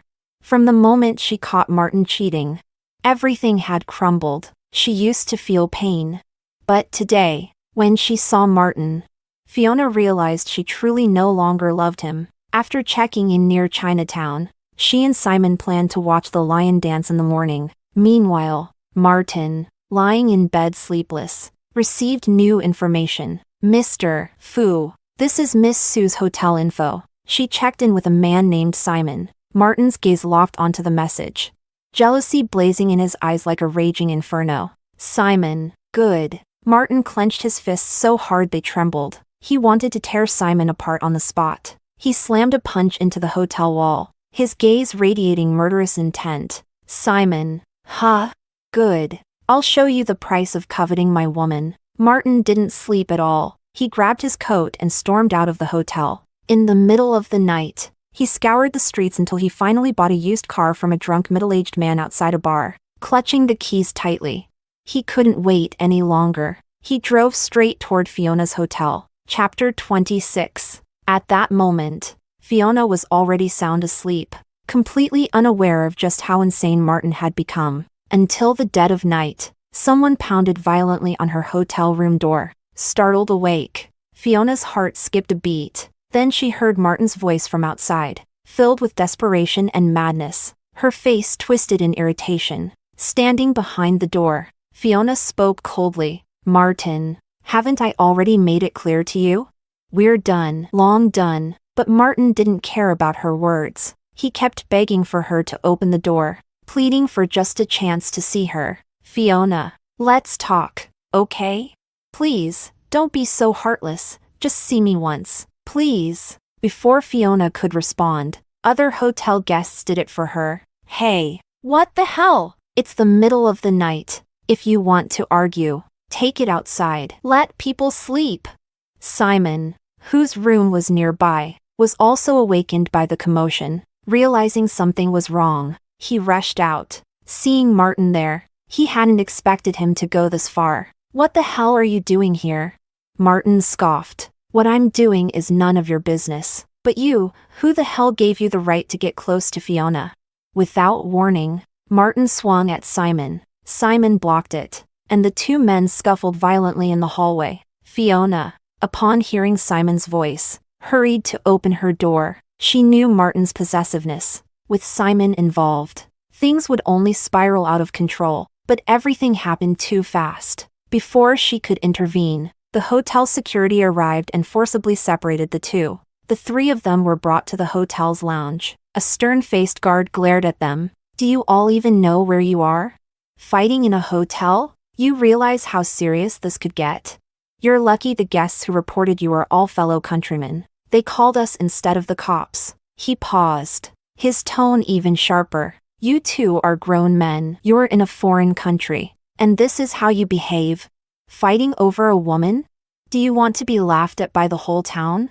Neither Martin nor Simon said a word. The tension between them was palpable, neither willing to back down. All right. Settle this like adults here. We'll be standing right outside. And if you dare start another fight, I swear we'll throw all three of you to the cops. Once the guards stepped outside, Martin turned his cold gaze towards Simon. You, get out. Simon ignored him and looked worriedly at Fiona. Fiona gave him a calm nod. It's all right. Simon, there are guards outside. He won't dare do anything to me. Okay, but call me if anything happens. Though reluctant, Simon obeyed and stepped out. The moment the door closed, Martin's demeanor shifted entirely. His eyes filled with a desperate tenderness. Fiona, come back with me, please. I bought your old apartment back. We can start over. Let's go home together, okay?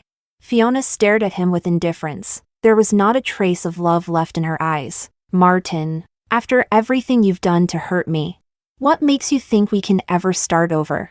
Martin's eyes reddened, desperation overtaking him. Fiona, don't be so cruel. Don't you remember how good we were together? Just give me one more chance. We can be happy again like before. But Fiona simply shook her head. Martin. I don't want to. I don't love you anymore. Chapter 27. Fiona's words hit Martin like a hammer to the chest. He froze, staring into her eyes, desperately trying to find even the slightest hint that she was lying, but he found none. Never had he imagined hearing such words from her lips. He had prepared himself for her hatred, for her anger, for her resentment, but he never prepared for this, for the one thing he feared most, that she no longer loved him. His lips trembled, his breath shaky. Fiona, you're joking, right? You have to be joking. How could you not love me? You went abroad just to cure my insomnia. We've been through so many years together. How could you stop loving me just like that? You're lying to me, aren't you? Martin asked carefully, almost begging for the answer he wanted. He looked at her yet didn't dare truly see her, afraid of the truth that might shatter him. But fear can't change reality. Fiona's tone remained calm, each word slicing into him like a dagger. Martin, the day you betrayed me the first time, you should have known this would be the result. Yes, we were once inseparable, but it was you. You destroyed everything we had.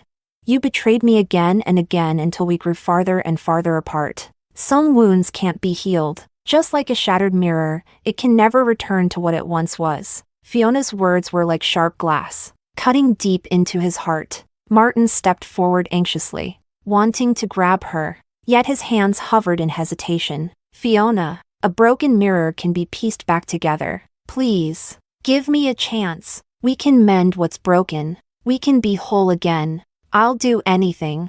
Fiona, anything. Please. Fiona looked at the man before her, once so high above, now groveling at her feet. But her heart was completely unmoved. Martin, even if you manage to glue the mirror back together, the cracks will remain. The slightest pressure will make it shatter all over again, cutting the hands that try to hold it. Just like us. There's too much resentment between us now. We can never go back. No matter how much he pleaded, Fiona would never give him another chance. She stood up, turning away coldly. I think I've made myself clear. And by the way, I saw Clara last night. Martin, even now you can't sort out the mess in your life. Even if we were to get back together, there would be no happy ending. As she turned to leave, Martin grabbed her wrist. But this time, he fell to his knees. Fiona, I beg you, just one more chance, please. I swear,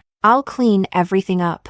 I'll make sure Clara never appears before us again. Fiona shook off his hand without hesitation. She looked down at him from above, eyes as cold as ice. Martin, I've said everything I needed to say. You're really making this pathetic. No one is indispensable. Just like when I went abroad, you lived perfectly fine. You had Clara. You slept well. It was never about me. Keep your hollow promises to yourself. We're adults. No need to make this uglier than it already is. Before Martin could react, Fiona opened the door and left without looking back. The room fell silent. Only Martin remained, slumped on the floor. Her few words were like blades, slicing his heart open, making him feel as if his flesh was being carved away bit by bit. She no longer trusted him. His apologies, his begging, they were all futile. Martin finally realized. He and Fiona were truly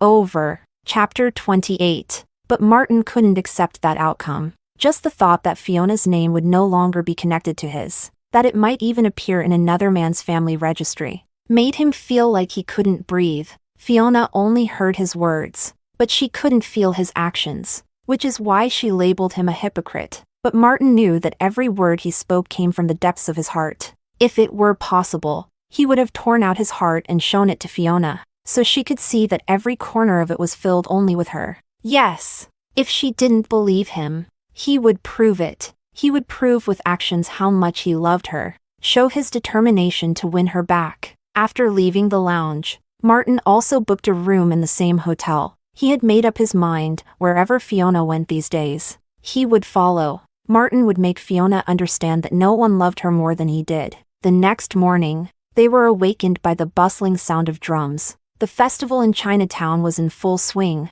with various traditional Chinese activities, all expressing the locals' nostalgia for their homeland. Fiona and Simon got ready and went downstairs. At the entrance, they ran into Martin, who had been waiting there since early morning. When Martin saw Simon, the jealousy in his eyes was overwhelming, but he quickly held it back. He knew that if he caused trouble here, it would be hard to resolve the situation. He had no idea when Fiona would return to the lab, and he didn't want to get into trouble with the police. That would only reduce his time with Fiona. With a smug smile, Martin immediately approached Fiona. "Fiona, you haven't had breakfast yet, have you? I bought this sweet osmanthus rice cake for you. I had to go far to get it.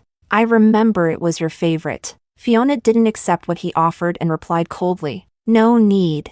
I've already eaten." A bit disappointed, Martin pulled his hand back. "No matter. I'll keep it in case you want it later."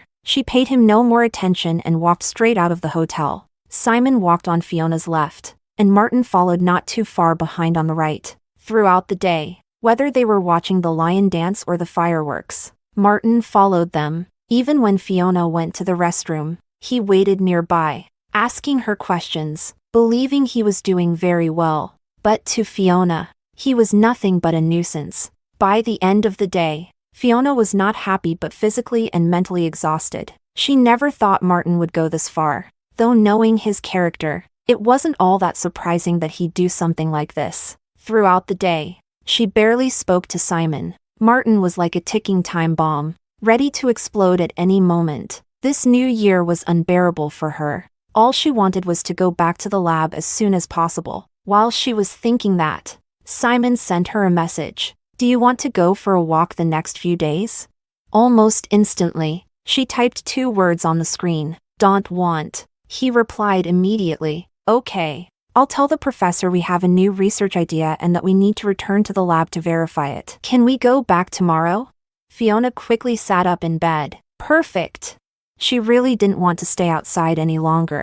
Going back to the lab would be the best way to avoid all the trouble Martin was causing her. She wished for it with all her heart. Chapter 29. But now there was a bigger problem. With Martin's obsession with her, Fiona wasn't sure she could leave smoothly. Martin had already followed them to the hotel shortly after they arrived. This meant he must have pulled some strings again. But the lab was a fortress, he couldn't get in there. So how could she return to the lab safely? How could she make sure Martin wouldn't follow them the next day?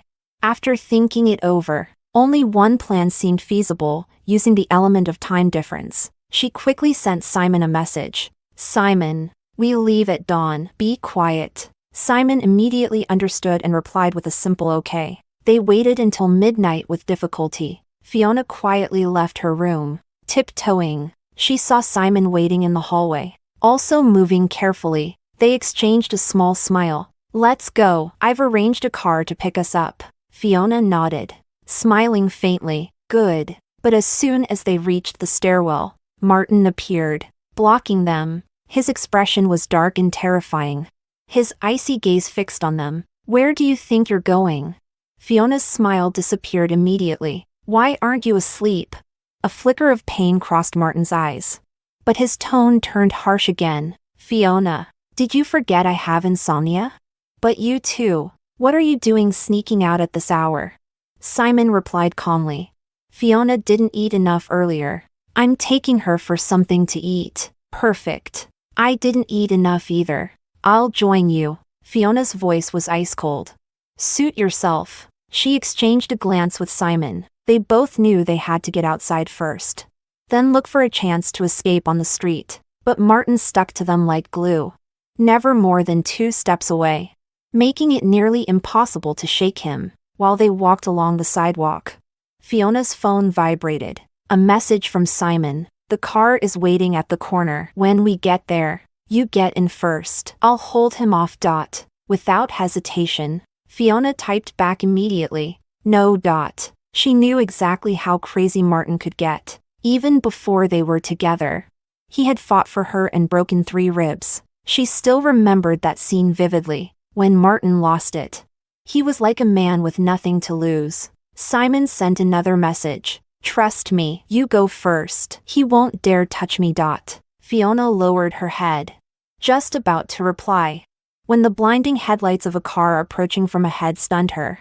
forcing her eyes shut. All three shielded their eyes. But the car didn't dim its lights. Instead, it sped up.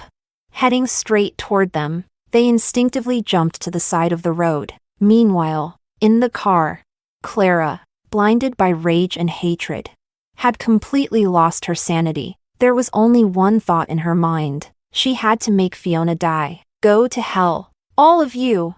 She suddenly turned the steering wheel sharply to the left. The car, which had been driving straight, suddenly veered, speeding toward the left side of the road. Fiona and the others, standing in front of a shop by the roadside, were completely unprepared for this. The car accelerated to the maximum, charging directly at the three of them. Watch out! Chapter 30. At the critical moment, Fiona distinctly felt someone shove her hard. Simon also reacted quickly, using the momentum to drag her forcefully out of the car's trajectory. The next second, the vehicle rammed violently into the shop wall, smashing through it with a deafening crash. Martin, caught between the car and the wall, was instantly crushed into a bloody mess. Clara, in the driver's seat, was knocked unconscious the moment the car smashed into the wall, her foot still pinned on the accelerator. The car's front crumpled like paper. Judging by the brutal impact, Clara's fate was likely sealed as well. Still reeling from the shock, Fiona forcibly pushed down her swirling emotions. Call emergency services now. I'm on it. Simon quickly dialed the number. Fiona's hands trembled violently as she ran to the wreckage, trying desperately to open the car door, but the vehicle was mangled beyond recognition. The driver's side was sealed shut. She then tried to push the car back, but with her strength, it was impossible. Martin, clinging to his last breath, saw Fiona struggling to save him, and a faint, bloody smile tugged at the corner of his lips. With a voice barely audible, he murmured, "Fiona, I wasn't lying. I've only ever loved you in this life." Before he could finish, Martin lost consciousness completely. "Martin, stay with me. Don't you dare fall asleep." Despite all the hatred and resentment, in this moment, Fiona pushed all those feelings aside. Human instinct at the brink of life and death was honest. Martin had truly risked his life for her. He could have escaped. He was standing at the edge. But he had chosen to shield her instead. Fiona's long-frozen heart clenched in pain as she looked at the man unconscious in front of her. Simon, having finished the call, rushed over to help, joining her in the futile effort to move the car. She gritted her teeth, using every ounce of her strength.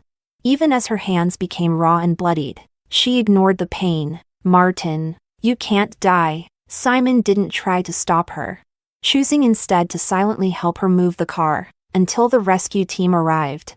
It wasn't until then that they were finally able to pull the car away. Only then did Fiona see. Martin's legs were impaled by shards of metal and car parts, his body and head badly battered.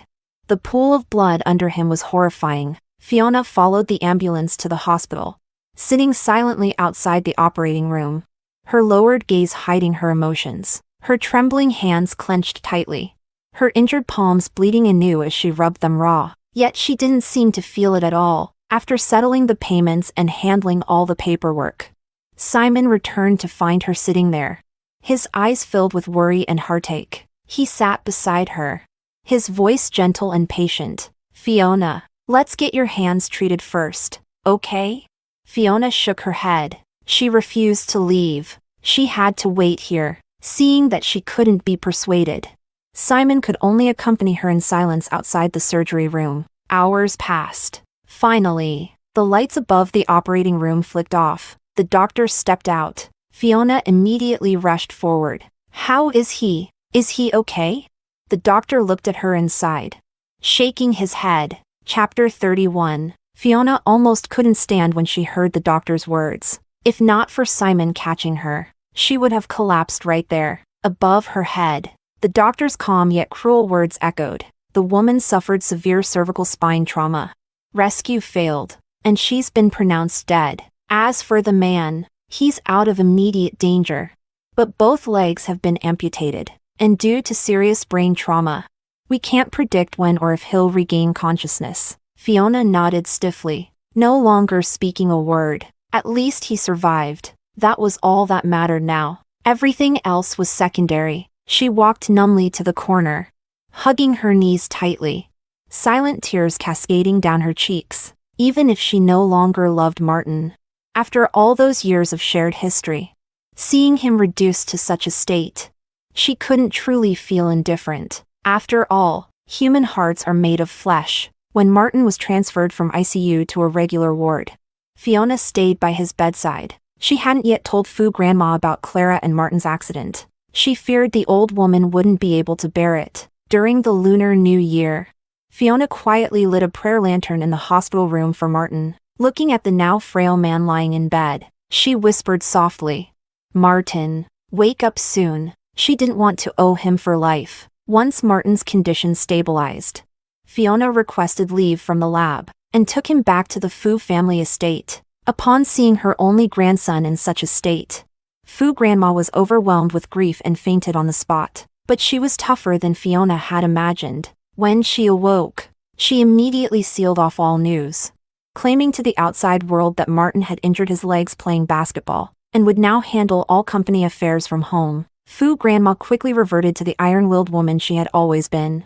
but Fiona could see the loneliness in her, and how she seemed to age 10 years overnight. "Fiona, he's my only grandson. Now he's ended up like this because of you. No matter what he did to you before, it's all even now. I hope you'll never appear before him again," Fu Grandma said coldly. Fiona was silent for a long moment before replying. "Fu Grandma, rest assured, I'll focus my research on this area and do everything I can to help him wake up."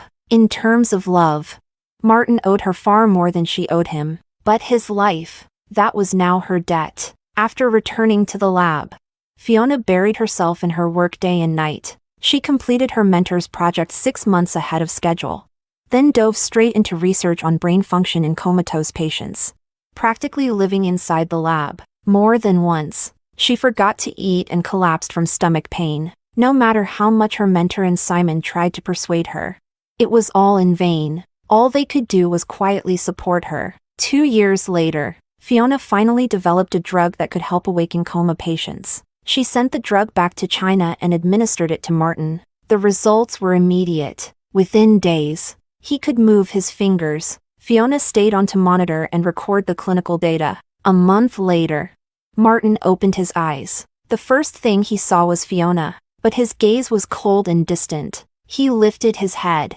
his eyes sharp and merciless as he stared at her. "If I remember correctly, we broke off our engagement long ago. I'm already in love with someone else. Don't show up in front of me again. Get lost." What Fiona couldn't see was that under the covers, his fists were clenched so tight, his nails dug into his flesh, only sheer willpower keeping him from breaking down completely. Fiona stared at him for a long while, then silently turned and walked out of the room. After she left, the room echoed with the sound of Martin's suppressed sobbing. No longer able to hold back the flood of emotion, now legless and broken, he was nothing more than a shattered man. Fiona understood his pride. From now on, Martin would never cling to her again, and she no longer owed him anything. In this lifetime, they would never see each other again. Whether it was once deep love or painful entanglement, everything ended here.